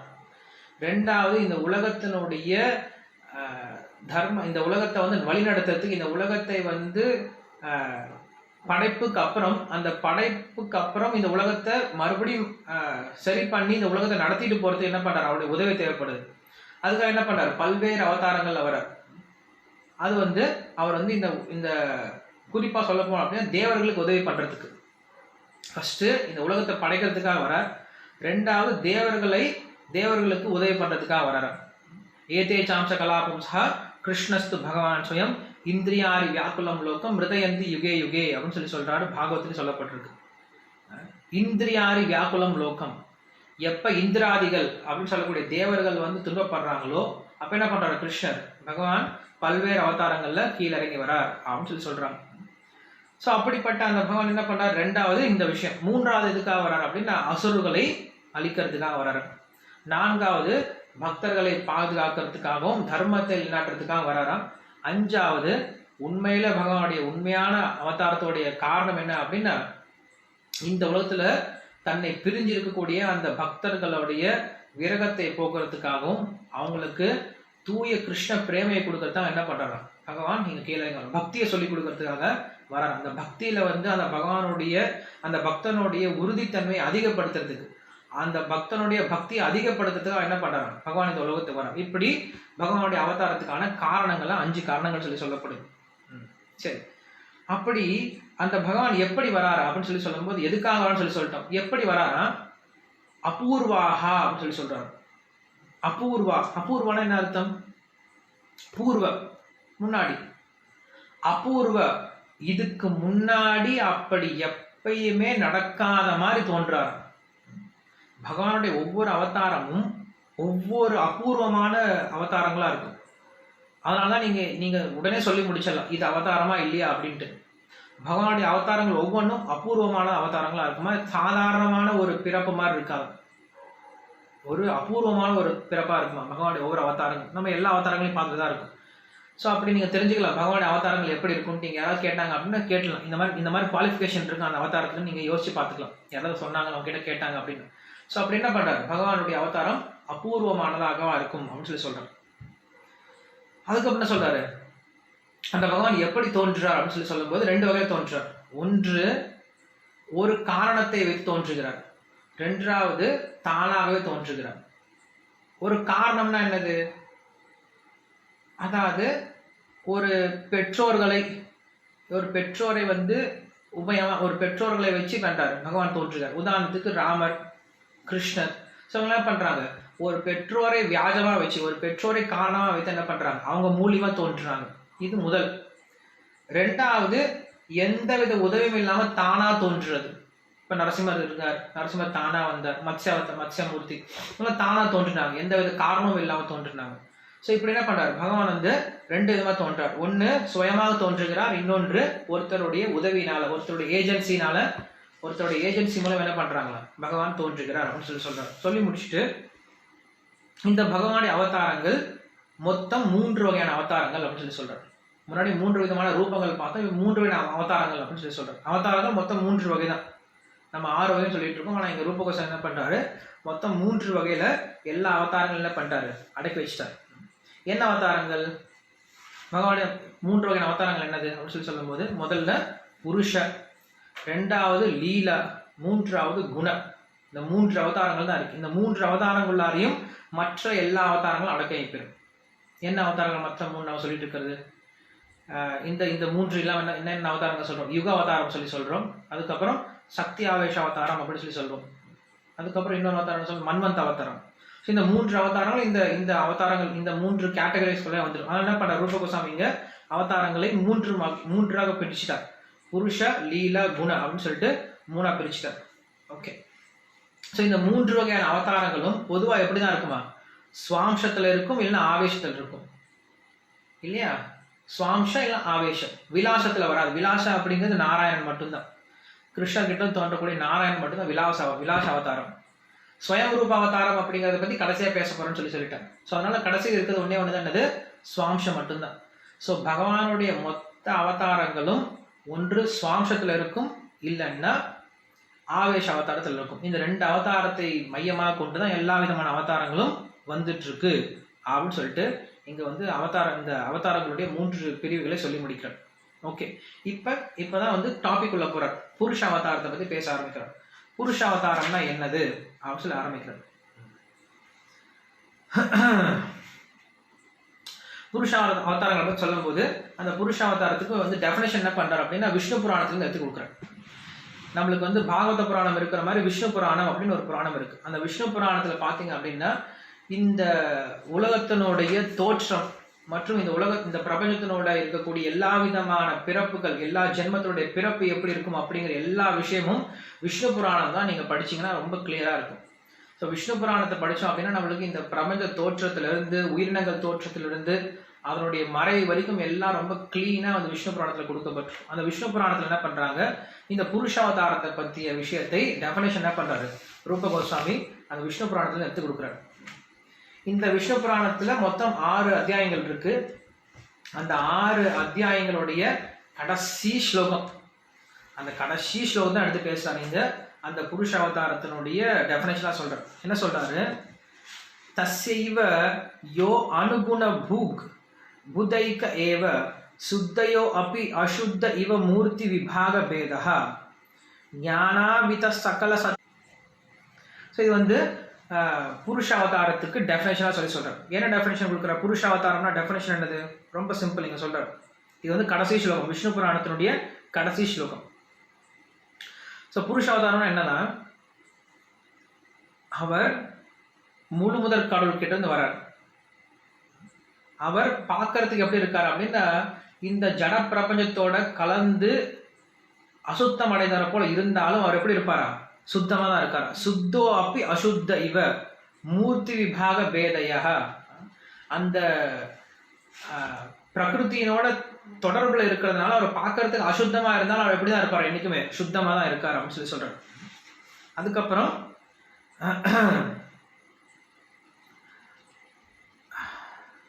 அவர் தன்னுடைய ஞானத்தை கொண்டு தன்னுடைய சக்திகளை கொண்டு இந்த பிரபஞ்சத்தை படைக்கிறார் அப்படின்னு சொல்லிட்டு புருஷாவதாரத்தை பற்றி சொல்லும் போது அங்க ஒரு வார்த்தை யூஸ் பண்றாரு. என்ன வார்த்தை யூஸ் பண்றாருன்னா, அந்த ஃபர்ஸ்ட் லைன்லயே பாருங்க. ஃபர்ஸ்ட் லைன்ல ஒரு வார்த்தை சொல்றாரு, தஸ்யைவ யஹ அனுகுண பக் அப்படின்னு சொல்லி சொல்றாரு. இங்க அணு அப்படின்ற வார்த்தை யூஸ் பண்றாரு. அணு அப்படின்ற வார்த்தை எது சொல்லுது அப்படின்னா, அதுக்கப்புறம் எதுக்கப்புறம் அப்படின்னா, அதே விஷ்ணு புராணத்தை கொஞ்சம் முன்னாடி போகணும். இது கடைசி ஸ்லோகம் சொல்லி சொன்னேன் இல்லையா? கொஞ்சம் முன்னாடி போனோம் அப்படின்னா அந்த விஷ்ணு புராணத்தினுடைய நான் சொன்ன ஸ்லோகம் வந்து 61ஆவது ஸ்லோகம். ஸோ 61ஆவது ஸ்லோகத்துல வந்து இந்த புருஷ அவதாரத்தை பத்தி பேசியிருக்காங்க. புருஷ அவதாரத்தோட டெஃபினேஷன் பண்ணி கொடுத்துருக்காங்க. அதாவது எப்படி கிருஷ்ணருடைய அந்த ஸ்வயம் ரூபத்திலிருந்து ததேகாத்மக ரூபம் வந்திருக்கு. அந்த ததேகாத்ம ரூபத்திலிருந்து சுவாம்சம், அந்த சுவாம்சத்திலிருந்து வரக்கூடிய புருஷ அவதாரத்தை பத்தி சொல்லும் பொழுது இங்க வந்து சொல்லி முடிக்கிறாங்க. இந்த புருஷ அவதாரமானது கிருஷ்ணர் கிட்ட இருந்து தோன்றின அவதாரம் தான் அப்படின்னு சொல்லி சொல்றாங்க. அது வந்து 58ஆவது ஸ்லோகத்தை சொல்றாங்க. 58ஆவது ஸ்லோகமானது சாக்ஷாத் கிருஷ்ணரை பத்தி சொல்லக்கூடிய ஸ்லோகம். இங்க சொல்றாங்க, நாந்தோ அஸ்தி யஸ்ய நச்சயஸ்ய சமுத்பவோ அஸ்தி விருத்திர்நயஸ்ய பரிணாம விஜஸ்ரதஸ்ய நபக்ஷம் ச சமுத்பத்தி அவிகல்ப வஸ்து யஸ்தம் நதோஸ்மி புருஷோத்தமம் ஆத்யம் இதீயம். இந்த ஸ்லோகமானது கிருஷ்ணரை சொல்லக்கூடிய ஸ்லோகம். ஸோ இந்த ஸ்லோகம் சொல்லும் போது இங்க நான் சொல்லப்பட்ட இந்த பகவான் எந்தவித ஆரம்பமும் முடிவும் அற்றவர் அப்படின்னு சொல்லிட்டு நிறைய விஷயங்களை பற்றி சொல்றார். ஸோ இங்க வந்து கிருஷ்ணருக்கு வந்து அவர் ஸ்பெஷலா சொல்றார். கிருஷ்ணர் வந்து புருஷ அவதாரத்துக்கு மூலமா இருக்கார் அப்படிங்கிற விஷயத்த என்ன பண்றார், இந்த விஷ்ணு புராணத்துல அவர் எடுத்து கொடுக்குறார். அதனால இந்த கிருஷ்ணர் வந்து இந்த விஷ்ணு வந்து புருஷ அவதாரம் அப்படிங்கிற சொல்லக்கூடிய இந்த விஷ்ணு கிருஷ்ணர் கிட்ட இருந்தா வரார் அப்படிங்கிற விஷயத்தை நம்ம இந்த புருஷாவதாரத்துக்கான டெபினிஷனா விஷ்ணு புராணத்துல தெரிஞ்சுக்கணும். ஸோ அந்த புருஷாவதாரத்துல என்ன பண்றாரா, புருஷாவதாரம் என்ன பண்ணுது அப்படின்னு சொல்லும் போது, அந்த புருஷாவதாரத்துல கிருஷ்ணர் இந்த உலகத்தை படைக்கிறார். எப்படி படைக்கிறார் அப்படின்னு சொல்லும் போது, கிருஷ்ணர் தானாக இறங்கி வந்து எந்த வேலையும் பண்றது கிடையாது. கிருஷ்ணர் என்ன பண்றாரு, ச ஐக்ஷித தத்தேஜோ அஸ்வஜதி. அவர் என்ன பண்றாரா, ஜஸ்ட் பாக்குறாரா, பார்த்த உடனே நினைச்சான் உலகம் எல்லா பிரபஞ்சமும் நடக்க ஆரம்பிச்சிடும், பிரபஞ்ச தோற்றங்கள் நடக்க ஆரம்பிச்சிடும். கிருஷ்ணர் தானா இறங்கி வந்து எந்த வேலையும் செய்ய கிடையாது, எந்த வேலையும் செய்ய வேண்டிய அவசியம் கிடையாது. என்ன சொல்றாங்க, ச ஐக்ஷத ஈக்ஷத அப்படின்னா ஜஸ்ட் பார்வையினால, தத் தேஜோ சிருஜத ஜஸ்ட் பார்க்கிறார், பார்த்த உடனே பிரபஞ்சம் மொத்தம் கடகடன்னு சிருஷ்டி ஆக ஆரம்பிச்சிருச்சான். உண்மையில இந்த கிருஷ்ணர் பார்க்கக்கூடிய இந்த புருஷ அவதாரத்தை சொல்லக்கூடிய இந்த விஷ்ணு பார்க்கக்கூடிய விஷயம் அப்படிங்கிறது பாகவதத்துல எங்கேயும் சொல்லப்படலை, ஆனா மற்ற புராணங்களும் சொல்லப்பட்டிருக்கு. குறிப்பா வந்து சைத்தன்ய மகாபிரபு தன்னுடைய சைத்தன்ய சரிதாமிரத்துல சொல்றார், கிருஷ்ணர் என்ன பண்றாரா, கிருஷ்ணர் மட்டும் சொல்லக்கூடாது, இங்க வந்து புருஷ அவதாரத்தில் கூட இந்த விஷ்ணு என்ன பண்றாரு, மகாவிஷ்ணு ஜஸ்ட் பார்க்கிறார். பார்த்த உடனே என்ன பண்றாங்க, ரமாதேவி இந்த உலகத்தை படைக்கிறதுக்கான எல்லா விதமான காரியங்களும் செய்ய ஆரம்பிக்கிறார். எப்படி வந்து ஒரு கணவன் வீட்டில் இருக்கும்போது கணவன் மனைவி 2 பேர் வீட்டில் இருக்காங்க, திடீர்னு புதுசாக யாரோ ஒரு கெஸ்ட் உள்ளே வராங்க. ஸோ உள்ளே வந்தாங்க, என்ன ஆகும், கணவன் ஜஸ்ட் மனைவியை பார்ப்பாங்க. பார்த்தோன்னே அந்த மனைவிக்கு தெரிஞ்சு போயிடும், கணவன் என்ன நினைக்கிறான்னு தெரிஞ்சு போயிடும். என்ன பண்ணுறாங்க, உடனே வீட்டுக்கு போய் சமைச்சு உள்ளே போயிட்டு இல்லை டீ காஃபியோ இல்லை ஜூஸோ இல்லை பாலோ இல்லை சமைச்சு அவங்களுக்கு உண்டான உணவோ பிரசாதம் என்ன பண்ணுறாங்க, உடனே தயார் செஞ்சு கொண்டு வச்சுறாங்க. உண்மையில் வந்து கணவன் அவங்க எதுவும் பேச கிடையாது, இது செய்ய அப்படின்னு சொல்ல கிடையாது, அவரும் என்ன பண்ணல, எந்த முயற்சியும் பண்ணவே கிடையாது. ஜஸ்ட் அவர் தன்னுடைய மனைவியை பார்க்குறாங்க. அந்த மனைவி என்ன பண்ணுறாங்க, கணவனுடைய உள்ளத்தை புரிஞ்சுட்டு எல்லா விதமான காரியங்களும் செய்கிறாங்க. அதே போல் என்ன பண்ணுறாரு, கிருஷ்ணர் ஜஸ்ட் பார்க்குறாரு. பார்த்த உடனே என்ன பண்ணுறாங்க, ரமாதேவி என்ன பண்ணுறாங்க, கணவனுடைய அந்த மனநிலைமை, பகவானுடைய மனநிலைமையை புரிஞ்சுக்கிட்டு அவங்க எல்லா காரியங்களும் செய்ய ஆரம்பிக்கிறாங்க. ஸோ நம்மளுக்கு வந்து பிரம்ம சமயத்தையும் சொல்லுது, எஸ்யா பிரபா பிரபவத்தோ ஜகதண்ட கோட்டின் கோட்டி சசேஷ வசுதாதி விபூதி விண்ணம் தஸ்பிரம்ம நிஷ்கலம் அனந்தம் அசேஷபூதம் கோவிந்தமாதி புருஷம் தமஹம் பஜாமி அப்படின்னு சொல்லுது. ஸோ அப்படி என்ன பண்ணுறாரு பகவான், அந்த புருஷ அவதாரத்தில் இருக்கக்கூடிய முதல் பகவான் என்ன பண்ணுறாரு, கண்ணால் பார்க்குறார். கண்ணால் பார்க்கறதுனாலேயே இந்த பிரபஞ்ச தோற்றத்தை உண்டுபடுத்துகிறார் அப்படின்ட்டு இந்த புருஷ அவதாரத்தினுடைய டெஃபினேஷனை சொல்லி முடிக்கிறாங்க. ஓகே, இந்த புருஷ அவதாரத்தோட டெஃபினேஷன் முடிச்சுட்டாங்க. இந்த புருஷ அவதாரம் தான் அப்படிங்கிறத நம்ம எங்கே தெரிஞ்சுக்கிறோம், இதுக்கான ப்ரூஃப் என்னது அப்படின்னு சொல்லி கேட்கும்போது அதுக்கான ப்ரூஃப் இப்போ கொடுக்க ஆரம்பிக்கிறார். ஃபர்ஸ்ட் அவர் என்ன சொல்றார் அப்படின்னா, பாகவத்திலிருந்து ப்ரூஃப் கொடுக்குறார். என்னது, ஆத்யஹ அவதாரஹ புருஷஹ பரஹ. இது வந்து 2வது காண்டத்தில் இருக்கு, நீங்க வேணா எடுத்து பார்க்கலாம். ஃபர்ஸ்ட் அவதாரம் என்னவா, ஆத்ய அவதாரஹ. ஃபர்ஸ்ட் அவதாரம் என்னது, புருஷ பரஹ அப்படின்ட்டு செகண்ட் கேண்டோல இருந்து ஒரு கொட்டேஷன் எடுத்து கொடுக்குறார். ஃபர்ஸ்ட் வந்த அவதாரம் என்னது, புருஷ அவதாரம். இந்த உலகத்திலேயே முதல் வந்த அவதாரம் புருஷ அவதாரம். பகவானுடைய சுவாம்சத்திலிருந்து தோன்றக்கூடிய முதல் அவதாரம் என்னது, புருஷ அவதாரம். அந்த புருஷ அவதாரத்துக்கு பேர் என்னது, காரண உதக சாய் விஷ்ணு அப்படின்னு சொல்லுவோம். அந்த காரண உதக சாய் விஷ்ணு அப்படிங்கிறதுக்கு ஏன் இந்த காரணம் வந்துச்சு அப்படிங்கிற விஷயம் நம்ம போக போக தெரிஞ்சுக்கலாம். ஸோ அது வந்து நம்மளுக்கு சொல்றாரு. அதே போல நம்மளுக்கு வந்து பிரம்ம சமயத்தையும் மறுபடியும் கோட் பண்றாரு. பிரம்ம சமயத்தில் என்ன சொல்றாரு, எக் காரணானவ ஜலே பஜதி ஸ்ம யோக நித்ரம் அனந்த ஜெகதண்ட சரோமகூப ஆதார சக்தி அவலம்பிய பராம்ஸ்வமூர்த்திம் கோவிந்தமாதி புருஷம் தமஹம் பஜாமி. ஸோ இங்க மறுபடியும் சொல்றாரு, அந்த மகாவிஷ்ணு என்ன பண்றாரு அப்படின்னு சொல்லி சொல்றாரு. எக் காரணானவ ஜலே பஜதி ஸ்ம யோக. அவர் என்ன பண்றாரு, அந்த விஷ்ணு காரண அர்ணவ காரண உதக இல்லைன்னா காரண கடல் அப்படின்னு சொல்லக்கூடிய இந்த கடலை படுத்துட்டு இருக்காரு. அந்த கடலுக்கு பேரே காரண கடலம். ஏன்னா அது வந்து இந்த உலகத்தை படைப்பதற்கு காரணமா இருக்கிறனால அதுக்கு பேர் காரண உதக அப்படின்னு சொல்லி சொல்றோம். ஸோ என்ன பண்றாரு, விஷ்ணு முதல்ல அந்த காரண கடலை படுத்துட்டு இருக்காரு. என்ன பண்றாரு, படுத்துக்கிட்டு எக் காரணானவ ஜலே பஜதி ஸ்ம யோக யோகம் நித்ர யோக நித்ரையில இருக்கார். அங்க விஷ்ணு என்ன பண்றாரு, அந்த காரண கடல்ல யோக நித்ரையில இருக்கார் அப்படின்னு சொல்லி சொல்றாரு. யோக நித்ரைனா என்னது, நம்ம வந்து பாகவதம் படிச்சுட்டு இருக்கும்போது இதை பத்தி பார்த்தோம். ஒருத்தனுக்கு வந்து மொத்தம் 3 வகையான நிலை இருக்கு. இந்த உலகத்துல நம்மளுக்கு 3 வகையான நிலை இருக்கு. என்னன்னா இது ஸ்வப்ன சுஷுப்தி ஜாகிரத அப்படின்னு 3 நிலை இருக்கு. என்னென்ன இது அர்த்தம்னா, ஸ்வப்ன அப்படின்னா கனவு காணக்கூடிய நிலை, ஜாகிருதி அப்படின்னா விழித்து இருக்கக்கூடிய நிலை, சுஷுப்தி அப்படின்னா ஆழ்ந்த தூக்கத்தில் இருக்கக்கூடிய நிலை. ஸோ ஒவ்வொரு ஆத்மா ஒவ்வொரு உயிர்வாளியும் இந்த 3 நிலையில தான் இருக்கான். ஒவ்வொருத்தரும் ஒன்று நம்ம தூங்கிட்டு இருப்போம், நல்ல ஆழ்ந்த தூக்கத்தில் இருப்போம், இல்லைன்னா கனவு கண்டுட்டு இருப்போம். பகல் கனவாக இருந்தாலும் சரி, இரவு கனவாக இருந்தாலும் சரி கனவு கண்டுட்டு இருப்போம். 3வது முழிச்சிட்டு இருப்போம். இந்த 3 நிலை தான் ஒவ்வொரு உயிர்வாளிகளும் இருக்கக்கூடிய நிலை இல்லையா. ஜாகிரத சுசுப்தி ஸ்வப்ன அப்படின்னு சொல்லக்கூடிய இந்த 3 நிலை. ஆனா பகவான் எப்படி இருக்காரா, இந்த 3 நிலைக்கும் அப்பாற்பட்டு இருக்காராம். இந்த 3 நிலைக்கும் அப்பாற்பட்ட ஒரு நிலை இருக்கா, அது 4வது நிலை. என்னது, துரிய அப்படின்னு சொல்லி சொல்லுவாங்க, துரிய நிலை அப்படின்னு சொல்லி சொல்லுவாங்க. இதை பத்தி தன்னுடைய யோக சூத்திரத்தை வந்து பதஞ்சலி முனிவர் சொல்றார். துரிய நிலையை பத்தி சொல்றார். அந்த துரிய நிலை என்னது, சமாதி அப்படின்னு சொல்லி சொல்றோம். அந்த துரிய நிலை தான் நம்ம சமாதின்னு சொல்லி சொல்றோம். அந்த துரிய நிலை எப்படி இருக்கும் அப்படின்னா, அவங்க தூங்கவும் மாட்டாங்க, முழிச்சுக்கிட்டு இருக்க மாட்டாங்க, அதே போல கனவு கொண்டுட்டு இருக்க மாட்டாங்க. 3 நிலைக்கு அப்பாற்பட்டு இருப்பாங்க. அப்படின்னு எப்படி இருப்பாங்க, அவங்க தியானத்தில் இருப்பாங்க. ஸோ அந்த தியானாவஸ்தித தத்கதேன மனசா பஷ்யந்தியம் யோகினஹா அப்படின்னு சொல்லிட்டு நம்மளுக்கு அந்த யோகிகளை பற்றி சொல்லும்போது அவங்க எப்படி இருக்காங்களா, அவங்க கண் எப்படி இருக்கும், பாதி மூடி இருக்கும். இப்படி பாதி மூடி இருக்கும் கண், முழுசாவும் மூடி இருக்காது, முழுசாவும் திறந்து இருக்காது. அவங்க இந்த உலகத்துலயும் இருக்க மாட்டாங்க, தூங்கிட்டு இருக்க மாட்டாங்க. என்ன பண்றாங்க, உள்ளார பகவானுடைய அந்த ரூபத்தை நினைச்சு தியானம் பண்ணிட்டு இருப்பாங்க. ஸோ அதான் தியானாவஸ்தித தத்கதேன மனசா அப்படின்னு சொல்லி சொல்றோம். இது வந்து துரிய நிலை அப்படின்னு சொல்லி சொல்றோம், 4வது நிலை.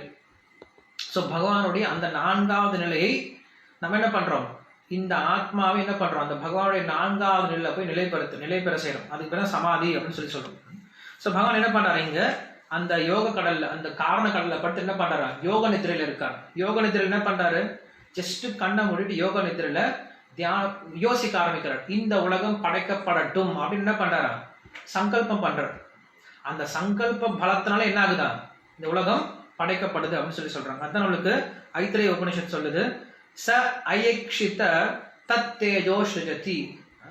ச ஐக்ஷித, சக ஐக்ஷித, வெறுமனே பார்வையினாலேயே இந்த உலகம் முழுக்கையும் படைக்கிறார் அப்படின்னு சொல்லி சொல்றாரு. அந்த பார்வை எப்படிப்பட்ட இருக்கா, இங்க சொல்றாரு, பிரம்ம சமயத்துல சொல்றாரு, எக்காரணான ஜலே பஜதி ஸ்ம யோக நித்ரம் அனந்த ஜெகதண்ட சரோம கூப்பா அப்படின்னு சொல்லி சொல்றாரு. அந்த யோக நித்திரையில படுத்துட்டு தன்னுடைய 4வது நிலையான யோக நித்திரையில இருந்துட்டு என்ன பண்றாரு, பகவான் கண்ணால பார்க்கிறார், இந்த உலகம் படைக்கப்படட்டும் அப்படின்னு நினைக்கிறார். வாயில கூட சொல்ல கிடையாது, நினைக்கிறார். நினைச்ச மாத்திரம் என்ன பண்றாங்க, ரமாதேவி பகவானுடைய அந்த சக்தியானது என்ன பண்றாங்க, இந்த உலகத்தை படைப்பதற்கான எல்லா விதமான ஏற்பாடுகளையும் செஞ்சு வைக்கிறார் அப்படின்னு சொல்லி சொல்றார். அந்த பகவான் எப்படி இந்த உலகத்தை படைக்கிறார், இந்த முதல் விஷ்ணுவான இந்த காரண உதக சாயி விஷ்ணு என்ன பண்றாரு, இந்த உலகத்தை படைக்கிறார். எப்படி படைக்கிறார், அவர் சொல்றார், எஸ்ஸைக நிஸ்வதித கால மதாவலம்பிய ஜீவந்தி லோம விலஜா ஜெகதண்ட நாதா அப்படின்னு சொல்லி சொல்றார். இந்த உலகத்துல எப்படி நம்ம மூச்சை விட்டு இழுக்கிறோமோ அதே போல பகவான் என்ன பண்றாரா, தன்னுடைய மூச்சை விடும் பொழுது அவருடைய ரோமங்கள்ல இருந்து இந்த உலகங்கள்லாம் ஒவ்வொன்றா வெளியே வர ஆரம்பிக்கிறது. இது நம்ம பிரம்ம சமயத்துல மட்டும் பார்க்கிறோம். பட் உண்மையில பார்த்தோம் அப்படின்னா நம்மளுக்கு வந்து பாகவதத்திலேயோ இல்லை மற்ற எந்த புராணங்கள்லையும் ஒரே சமயத்துல ஆயிரக்கணக்கான அண்டங்கள் தோன்றுச்சு அப்படின்னு நம்மளுக்கு எங்கேயும் கிடைக்கல, நம்ம இதுக்கும் பார்க்க கிடைக்கல. ஆனா நம்மளுக்கு சைத்திரிய மகாபுரம் மட்டும் இந்த ஒரு விளக்கத்தை சொல்லி கொடுக்குறாரு. மற்ற நீங்க பாகவத்தை எங்க இடத்துல தொலைவை பார்த்தாலும் இந்த மாதிரி ஒரே சமயத்துல பல்வேறு ஆயிரக்கணக்கான அண்டங்கள் தோன்றினது அப்படிங்கிற விஷயம் நம்மளுக்கு பாகவத்துல கிடைக்கல. ஒரு அண்டம் தோன்றினது, அந்த ஒரு அண்டத்தை எப்படி பகவான் படைக்கிறார் அப்படின்ற விஷயம் தான் சொல்லப்பட்டிருக்கு பாகவத்துல கூட. ஆனா சைத்தன்ய மகாபுரம் என்ன பண்றார், இங்க அநேகமான அண்டங்கள் இருக்கு அப்படின்னு சொல்லி சொல்றாரு. அதுக்கு ஒரு கொடுக்கக்கூடிய உதாரணம் என்ன அப்படின்னா, ஒரு கடுகு மூட்டை எப்படி அவுத்து கீழே விட்டோம் அப்படின்னா அதுல லட்சக்கணக்கான கடுகுகள் ஓடுமோ அந்த மாதிரி இந்த உலகத்துல அத்தனை விதமான அண்டங்கள் இருக்கு அப்படின்னு சொல்லிட்டு ஒரு உதாரணம் கொடுக்குறார். பட் அந்த உதாரணம் நம்மளுக்கு, அந்த மாதிரி ஒரு உதாரணமோ அந்த மாதிரி ஒரு விளக்கமோ நம்மளுக்கு வந்து பாகவத்தில் எங்கேயும் கிடைக்கப்படலை. பட் இருந்தாலும் நம்மளுக்கு வந்து இந்த 3 அவதாரங்கள், புருஷ அவதாரங்களை பத்தி பாகவதம் நம்மளுக்கு என்ன சொல்லுது அப்படிங்கிற விஷயத்த பார்க்கலாம். அதே போல இங்க ரூபகோஸ்வாமி என்ன பண்றாரு அப்படின்னா, இந்த 3 விதமான புருஷ அவதாரங்களுக்கு சாத்வத தந்திரம் அப்படின்ற ஒரு தந்திரத்துல இருந்து ஒரு ப்ரூஃப் கொடுக்குறார். ஏன்னா நான் சொன்னேன் இல்லையா, மொத்தம் 3 விஷயங்கள் பண்ணுவார் அவர் ரூபகோஸ்வாமி. ஃபர்ஸ்ட் என்ன பண்ணுவார், உத்தேசம் அப்படின்னு ஒரு பேர் கொடுத்துருவார். இந்த பேரை நான் எக்ஸ்பிளைன் பண்ண போறேன்னு ஒரு பேர் கொடுத்துருவார். அந்த பேர் என்னது, இங்க புருஷ அவதாரம் அப்படிங்கிறது உத்தேசம். அந்த உத்தேசத்துக்கு லட்சணம் கொடுக்குறார். லட்சணம் என்னது, இந்த ஸ்லோகங்கள் லட்சணம் கொடுத்துட்டார், டெஃபினேஷன் கொடுத்துட்டார். அந்த புருஷ அவதாரம்னா என்ன, அதோட டெஃபினேஷன் என்னன்னு சொல்லி டெஃபினேஷன் கொடுத்துட்டார். இந்த புருஷ அவதாரங்களுக்கு கொடுத்த டெஃபினேஷனும் அதுக்கான ப்ரூஃப் என்னது, இது நம்ம சாஸ்திரங்களை எங்கேருந்து தெரிஞ்சுக்கணும். இந்த இப்படிப்பட்ட புருஷ அவதாரம் இருக்கு அப்படிங்கிறது நம்ம சாஸ்திரத்திலிருந்து ப்ரூஃப் என்ன கொடுக்குறாரு. அந்த ப்ரூஃப் தான் என்ன பண்ணாரு, இப்ப சாத்வத தந்திரம் அப்படின்ற ஒரு தந்திரத்திலிருந்து கொடுக்குறாங்க. சரி, இந்த சாத்வத தந்திரம்னா என்னது, புதுசா இருக்கே சாத்வத தந்திரம், எங்க கேள்விப்பட்டிருக்கோம் அப்படின்னா, இந்த சாத்வத தந்திரம் எங்க இருந்து வருது அப்படின்னா, இது வந்து ஒரு பஞ்சராத்திர ஆகமம் நம்ம கேள்விப்பட்டிருக்கோம். பாஞ்சராத்திர ஆகமம் கேள்விப்பட்டிருக்கோம். பாஞ்சராத்திர ஆகமம்னா என்னது, எல்லாருக்கும் ஒரு கொஸ்டின் இருக்கும். ஸோ பாஞ்சராத்திர ஆகமம் அப்படின்னா மொத்தம் நம்மளுக்கு 4 விஷயங்களை ஒவ்வொரு ஆகமும் சொல்லுது, பாஞ்சராத்திர ஆகமம் சொல்லுது. என்னென்னது, ஃபர்ஸ்ட் ஞானம், பகவானை பற்றிய ஞானத்தை பற்றி சொல்லும். 2வது கிரியா, அந்த பகவானை எப்படி வழிபடணும் அப்படிங்கிற முறையை பற்றி சொல்லும். 4வது சரியா, ஒவ்வொரு அந்த ஜீவாத்மா இந்த உலகத்தில் இருக்கக்கூடிய சாதகன் எப்படி இருக்க வேண்டும் அப்படின்ற சரியை பற்றி சொல்லும், ஆச்சாரத்தை பற்றி சொல்லும். 4வது யோகா, அந்த பகவானை நான் எப்படி பக்தி பண்ணும் அப்படிங்கிற 4 விஷயத்த சொல்லும். இந்த 4 விஷயத்த சொல்றது தான் வந்து பாஞ்சராத்திர ஆகமம்.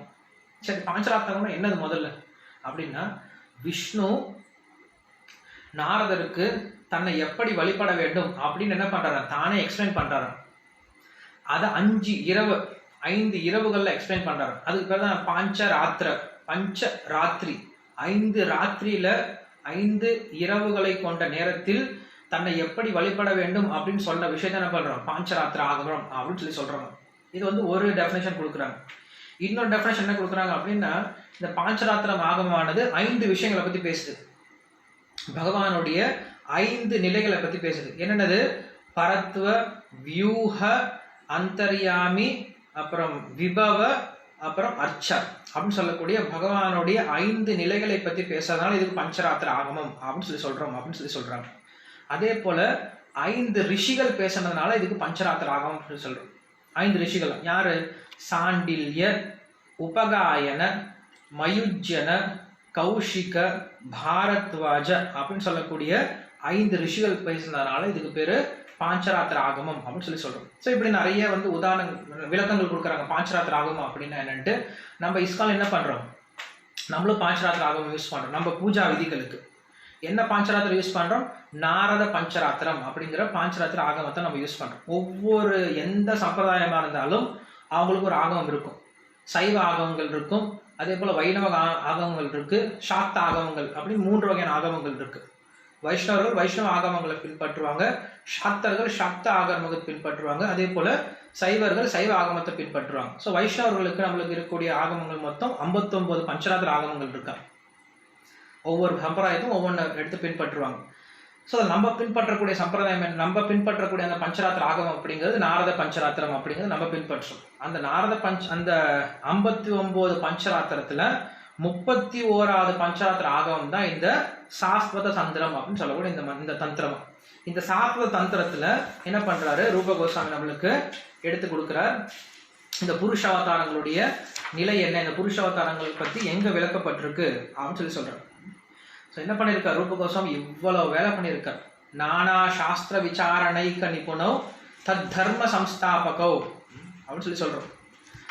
நம்ம உண்மையாலுமே இந்த சாஸ்திரங்கள்லாம் படிச்சு எங்க எது சொல்லப்பட்டிருக்கு, இங்க இது சொல்லப்பட்டிருக்கா, இது உண்மைதானா இல்லையா அப்படின்னு நம்ம என்ன பண்ண முடியாது, ஆராய்ச்சி பண்ணலாம் தெரிஞ்சுக்க முடியாது. இந்த மாதிரி நம்மளால ஆராய்ச்சி பண்ணி தெரிஞ்சுக்க முடியாது. ஆனா என்ன பண்றாரு, நமக்காக கோஸ்வாமி என்ன பண்ணியிருக்காங்க, அவ்வளவு முயற்சி செஞ்சு அவ்வளவு சாஸ்திரங்களை படிச்சு அந்த சாஸ்திரங்களுடைய சாரத்தை நம்மளுக்கு கொடுத்துருக்காங்க. அட்லீஸ்ட் நம்ம என்ன பண்ணணும், சாரத்தையாவது படிச்சு தெரிஞ்சுக்கணும். இந்த லகு பாகவதாமிருத்தம் அப்படின்னு ஒரு கிரந்தம் இருக்கு அப்படின்னா இதை எழுத்துறதுக்கு அவர் என்ன பண்ணியிருக்காரு, அத்தனை சாஸ்திரங்களை படிச்சிருக்கணும், அத்தனை சாஸ்திரங்கள் அவருக்கு முன்னாடி இருக்கணும். இப்போ நம்மளுக்குலாம் வந்து எல்லாமே கம்ப்யூட்டரைஸ் வந்துருச்சு. ஸோ என்ன பண்ணலாம், ஒவ்வொரு ஃபோலியோ ஒரு ஃபோல்டாக ஒரு ஃபைலாக என்ன பண்ணலாம், சாஸ்திரங்களை நிறுத்தி வச்சுக்கலாம், அவருக்கு முன்னாடி நிறுத்தி வச்சுக்கலாம். ஆனால் பகவான் அப்படிலாம் பண்ண முடியாது. பகவான் என்ன பண்ணும், இந்த ஆச்சாரியர்கள் என்ன பண்ணும் அப்படின்னா அவங்க வச்சுக்க முடியாது. எல்லா சாஸ்திரங்களும் அவங்க முன்னாடி கண்ணு முன்னாடி இருக்கணும். அந்த சாஸ்திரங்கள் என்ன பண்ணும், டக்குன்னு அங்கங்க ரெஃபரன்ஸ் எடுத்து பண்ணி எழுதணும். ஸோ அப்படின்னா எல்லா சாஸ்திரமும் முதல்ல கொடுத்துருக்காங்க நம்மளுக்காக. ஸோ நம்ம என்ன பண்ணோம், அந்த சாஸ்திரங்களுக்கு நன்றி செலுத்த வகையில் அட்லீஸ்ட் அவங்க என்ன சொல்லியிருக்காங்களான்னு என்ன பண்ணணும், படிச்சா தெரிஞ்சுக்கணும். ஸோ எங்களுடைய ஒரு முக்கியமான குறிக்கோள் அதுதான். என்ன குறிக்கோள் அப்படின்னா, நம்ம ஆச்சாரியர்கள் இவ்வளவு கஷ்டப்பட்டு இவ்வளவு புக்ஸ் எழுதியிருக்காங்க, இவ்வளவு சாஸ்திரங்கள் எழுதியிருக்காங்க. காரணம் என்னது, நாம் படிப்போம் அப்படின்ற ஒரே ஒரு நம்பிக்கை தான். நம்ம அவங்களுக்கு கொடுக்கக்கூடிய ஒரே ஒரு கைமாறி தான். அவ்வளோ கஷ்டப்பட்டு அந்த ரூப கோஸ்வாமி, சனாதன கோஸ்வாமி இல்லை எல்லா கோஸ்வாமிகளும் எதையுமே வேணாம்னு சொல்லி விட்டு போயிட்டாங்க, விருந்தாவனத்தில் இருந்தாங்க. ஸோ அப்படி இருந்தவங்க என்ன பண்ணுறாங்க, உட்காந்து கஷ்டப்பட்டு இவ்வளவு சாஸ்திரங்கள் ரெஃபர் பண்ணி இப்படி எழுதியிருக்காங்க அப்படின்னா நம்ம பின்னாடி வரக்கூடிய இந்த கௌடிய சம்பிரதாயத்தில் வரக்கூடிய நம்ம பக்தர்கள் இதை தெரிஞ்சுக்கணும், பகவானுடைய குணங்களை பற்றி இன்னும் நிறைய தெரிஞ்சுக்கணும் அப்படின்ற ஒரே ஒரு எண்ணத்துல என்ன பண்ணுறாங்க, இவ்வளோ எழுதி போயிருக்காங்க. ஸோ அதனால நம்ம என்ன பண்ணணும், நம்மளுடைய கடமை என்ன அப்படின்னா, வாழ்க்கையில நம்மளுடைய வாழ்நாள் இருக்கும் பொழுது என்ன பண்ணணும், இவங்க எழுதின புஸ்தகத்தை அட்லீஸ்ட் ஒரு முறையாவது படிச்சாவது பார்த்துக்கணும். அதுதான் நம்ம அவங்களுக்கு செய்யக்கூடிய மிகப்பெரிய ஒரு நன்றி கடன். ஸோ இதில் வந்து கடைசியில் இந்த சாத்வத தந்திரம் அப்படிங்கிற விஷயத்தில் அவர் ஒரு விஷயம் சொல்றார். ஒரே ஒரு ஸ்லோகத்தோடு நான் முடிச்சுக்கிறேன், நம்ம நேரம் அதிகமாக கிடையாது. விஷ்ணோஸ்து த்ரீணி ரூபாணி புருஷாக்கியானி அதோ விதுகு ஏகம் து மகத ஸ்ரஷ்டேர் த்விதீயம் து அண்ட சம்ஸ்திதம் திருத்தியம் சர்வபூதஸ்தம் தானி கியாத்வா விமுச்சதே சொல்றார். மொத்தம் 3 வகையான விஷ்ணுக்கள் இருக்காங்களாம். என்னென்னது, ஏகம் து மகத ஸ்ரஷ்டேர், ஏகம் ஃபர்ஸ்ட் வரக்கூடிய விஷ்ணு பண்றாரு, அவர் பேர் மகாவிஷ்ணு அப்படின்னு சொல்றாரு. அந்த மகாவிஷ்ணு தான் நம்ம சொல்றோம் காரண உதவ சாய விஷ்ணு அப்படின்னு சொல்றோம். அவர் தான் என்ன பண்றாரு, மகத்தத்துவத்தை கிரியேட் பண்றாரு, மகத்தத்துவத்தை உற்பத்தி பண்றாரு. ரெண்டாவது விஷ்ணு இருக்காரு, த்விதீயம் து அண்ட சம்ஸ்திதம். ரெண்டாவது விஷ்ணு என்ன பண்றாரு அப்படின்னா அண்ட சம்ஸ்திதம், அந்த உருவாக்கப்பட்ட அண்டத்துக்குள்ளார நுழைஞ்சு போறாரு, அவர் ரெண்டாவது விஷ்ணு. திருத்தீயம் சர்வபூதஸ்தம், மூன்றாவது விஷ்ணு பரமாத்மாவா எல்லாருடைய இதயத்துக்குள்ளார இருக்காரு. ஸோ 3 விஷ்ணு இருக்காங்க. ஒன்று மகாவிஷ்ணு, ரெண்டாவது கர்ப்போதக சாய விஷ்ணு, மூன்றாவது க்ஷீரோதக சாய விஷ்ணு. இவங்க 3 பேர் இந்த உலகத்தை படைக்கிறாங்க. இந்த உலகத்தை எப்படி படைக்கிறாங்க, விஷ்ணு புராணத்தில் பெரிய எக்ஸ்பிளேஷன்ஸ் இருக்குது. பாகவத்தில் அவ்வளோ கிடையாது. உண்மையில் நீங்கள் பாகவத்தை படிச்சிங்க அப்படின்னா நம்மளுக்கு 3வது காண்டத்தில் வந்து இந்த உற்பத்தி, பிரபஞ்ச உற்பத்தியை பற்றி சொல்லப்பட்டிருக்கும். பட் அவ்வளோ விஸ்தாரணமாக கிடையாது. உயிரினங்கள் எப்படிலாம் தோன்றுச்சு அப்படின்னு சொல்லப்பட்டிருக்கே தவிர இந்த உலக பிரபஞ்சத்தினுடைய வரலாறு படிக்கணும்னா விஷ்ணு புராணம் படிக்கணும். ஸோ விஷ்ணு புராணத்தில் நிறைய விளக்கங்கள்லாம் இருக்குது. உதாரணத்துக்கு உபாதான காரணம், நிமித்த காரணம், சககாரிகா காரணம் அப்படின்னு 3 காரணங்கள் தேவைப்படும் இந்த உலகத்தை படைக்கிறதுக்கு. அதே போல் இந்த உலகத்தை எப்படி பகவான் படைக்கிறார் அப்படின்னு சொல்லும்போது சக்தி பரிணாமவாதம், பிரம்ம விவர்த்தவாதம் அப்படின்னு சொல்லிட்டு நிறைய வாதங்கள்லாம் வரும். எப்படி பகவானுடைய சக்தி இந்த உலகத்தை படைக்குது அப்படின்ட்டு. அதுக்கப்புறம் படைச்ச அந்த பொருட்களை எப்படி பகவான் கலந்து இந்த உலகத்தை பல்வேறு குணங்களை கொண்ட பல்வேறு ரூபங்களை படைக்கிறார் அப்படிங்கிறதுக்கான பஞ்சீகரணம் அப்படின்னு சொல்லக்கூடிய ஒரு மெக்கானிசத்தை பற்றி சொல்லுவாங்க. ஸோ அதுக்கப்புறம் இந்த பகவான் ஒவ்வொரு பிரபஞ்சத்துக்குள்ளாரையும் நுழைஞ்சி அனுப்பிரவேசம் செஞ்சு இந்த உலகத்தில் எப்படி எல்லா விதமான உயிரினங்களையும் படைக்கிறார் அப்படிங்கிற விஷயத்த சொல்லுவாங்க. ஸோ இவ்வளோ விஷயம் வந்து விஷ்ணு புராணத்தில் இருக்குது. நம்மளுக்கு அவ்வளோலாம் சொல்ல நேரம் கிடையாது. பட் இருந்தாலும் நம்ம நாளைக்கு என்ன பண்ணுவோம் அப்படின்னா இந்த பிரபஞ்ச தோற்றம், நான் சொன்னேன் இல்லையா, இந்த பிரபஞ்ச தோற்றத்தில் நம்மளுக்கு முக்கியமாக 2 காரணம் தேவை. ஒன்று நிமித்த காரணம், இன்னொன்று உபாதான காரணம். ஒன்று பிரைமல் காஸ், இன்னொன்று செகண்டரி காஸ் அப்படின்னு சொல்லுவோம். இல்லைன்னா ஒன்று காஸ் இல்லைன்னா எஃபெக்ட்னு சொல்லுவோம். ஸோ அந்த காஸ் என்னது, எஃபெக்ட் என்னது, இல்லை பிரைமரி காஸ் என்னது, செகண்டரி காஸ் என்னது, அதான் நிமித்த காரணம் உபாதான காரணம் அப்படின்னு சொல்லுவோம். அதை நாளைக்கு பார்க்கலாம். அதே போல் பகவானுடைய சக்திகள், இப்போ பகவானே இப்போ படைச்சிருக்காரு அப்படின்னா பகவானே அது எல்லாமே ஆகிட்டாரா, இல்லை பகவானுடைய சக்திகள் அப்படியே இருக்கா? ஸோ அதுக்கு பேர் வந்து விவர்த்தவாதம், இல்லைன்னா வந்து சக்தி பரிணாமவாதம் அப்படின்னு சொல்லுவாங்க. இதெல்லாம் வந்து சைத்தன்ய சரிதாமிரத்தில் ஆதி லீலையில் வந்து பெரிய ஒரு எக்ஸ்பிளேஷன் இருக்குது அங்கெல்லாம். ஸோ அதை நம்ம படித்து பார்த்தா தெரியும் எப்படி வந்து இந்த பிரபஞ்ச தோற்றத்தை பற்றி அங்கே எக்ஸ்பிளேஷன் பண்ணியிருக்காங்க அப்படின்னு. இதெல்லாம் வந்து விஷ்ணு புராணத்தில் தான் இருக்குது. அதே போல் 5 பஞ்சபூதங்கள் சொல்கிறேன், நிலம், நீர், நெருப்பு, காற்று, ஆகாயம். இந்த 5 பஞ்சபூதங்கள் இருந்து, அதே போல் நம்ம அகங்காரத்திலிருந்து எப்படி 5 ஞானேந்திரியங்கள், 5 கர்மேந்திரியங்கள், அதே போல் 5 புலனுணர்ச்சி பொருட்கள், அதுக்கப்புறம் சப்த ஸ்பர்ஷ ரூப ரச கந்த அப்படின்னு சொல்லக்கூடிய இந்த 5 புலனுணர்ச்சி பொருட்கள் எப்படி தோன்றுச்சு அப்படிங்கிற விஷயத்தை நம்ம பார்க்கலாம். அதே போல் இப்போ நம்ம ஆகாசம் அப்படின்னு சொல்கிறோம். ஆகாசம் அப்படின்னா ஆகாசத்துக்கு ஒரே ஒரு குணம் என்னது, சப்தம் மட்டும்தான். ஆனால் ஆகாசத்தை இங்கிருந்து பார்க்கும்போது நீல கலராக தெரியுது. ஸோ கலர் அப்படிங்கிறது, ரூபம் அப்படிங்கிறது ஆகாசத்துடைய குணம் கிடையாது. ஆனால் ஆகாசத்துக்கு ரூபம் இருக்கு. அதே போல் நெருப்பு அப்படின்னு பார்த்தோம் அப்படின்னா, இல்லை நிலம் அப்படின்னு பார்த்தோம் அப்படின்னா அதுக்கு என்ன இருக்கு, கண்டிப்பாக வெறும் வாசம் மட்டும்தான் இருக்கும். ஆனால் எல்லாத்துக்கும் ரூபம் இருக்கு. நிலத்துக்கும் வேறு வேறு குணங்கள்லாம் இருக்கு. ஸோ எப்படி இந்த குணங்கள்லாம் வந்துச்சு அப்படிங்கிறத வந்து பஞ்சீகரணம் அப்படின்னு சொல்லுவோம். அந்த பஞ்சீகரணம் அப்படிங்கிற விஷயத்த நம்ம நாளைக்கு பார்க்கலாம்.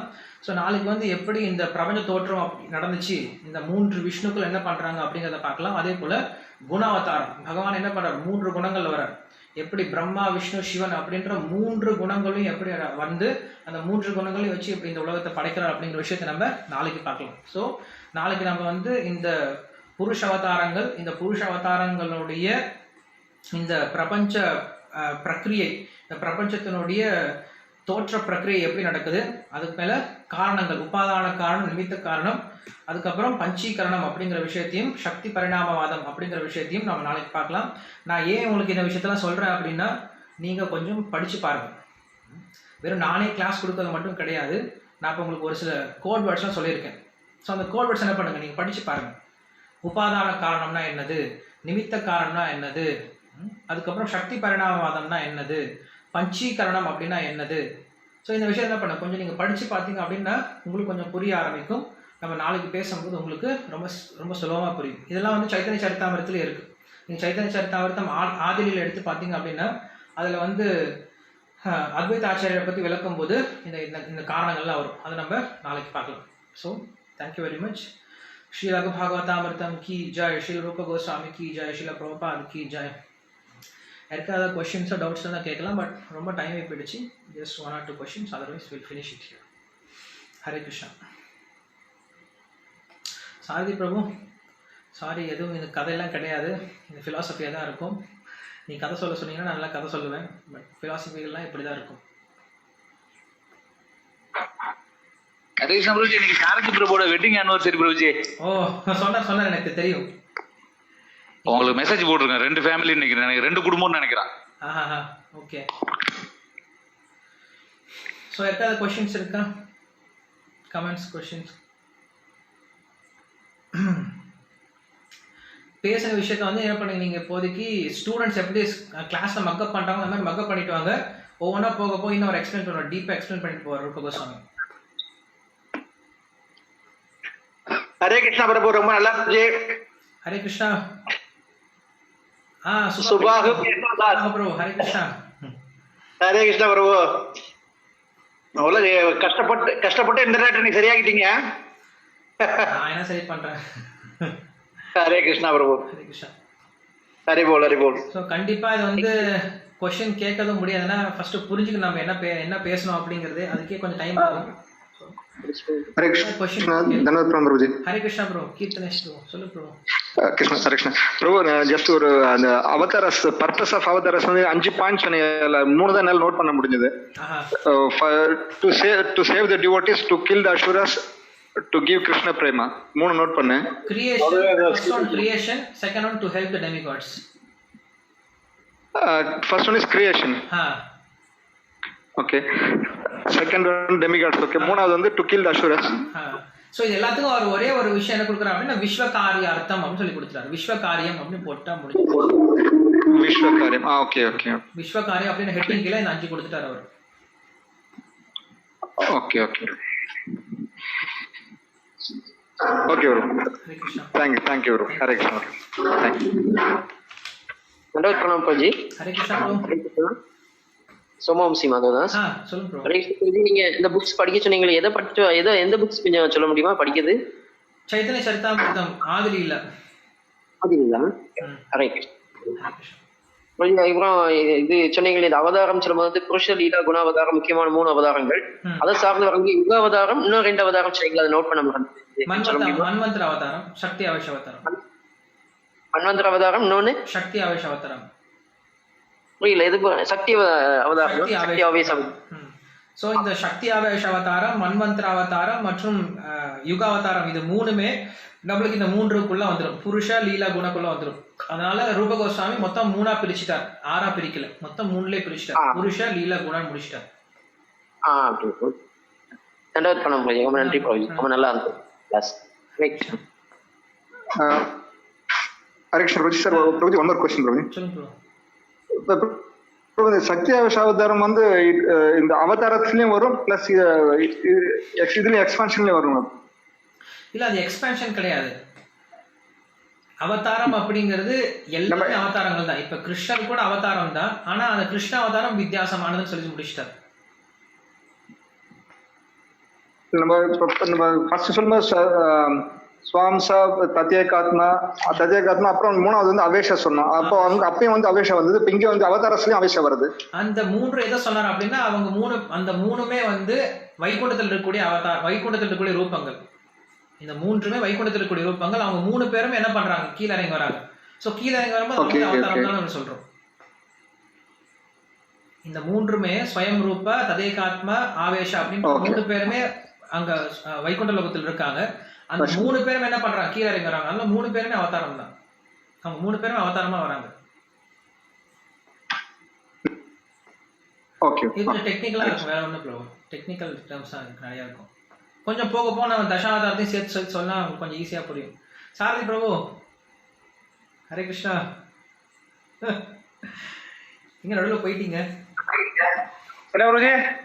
நீங்க நடுவில் போயிட்டீங்க கொஞ்ச நேரம். இல்ல இங்கதான் இருக்கிறேன்.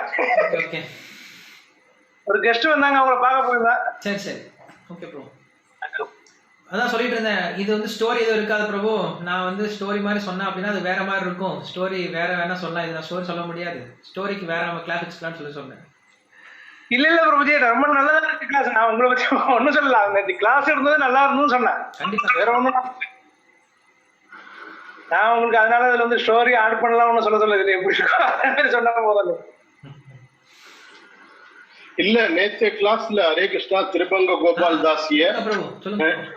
நேற்றைய கிளாஸ்ல அவர் ஸ்டோரி ஒண்ணுமே சொல்லல, எல்லாமே சொன்னது ஆச்சாரியார்களுடைய வைபவங்களை பத்தி தான். There is no story.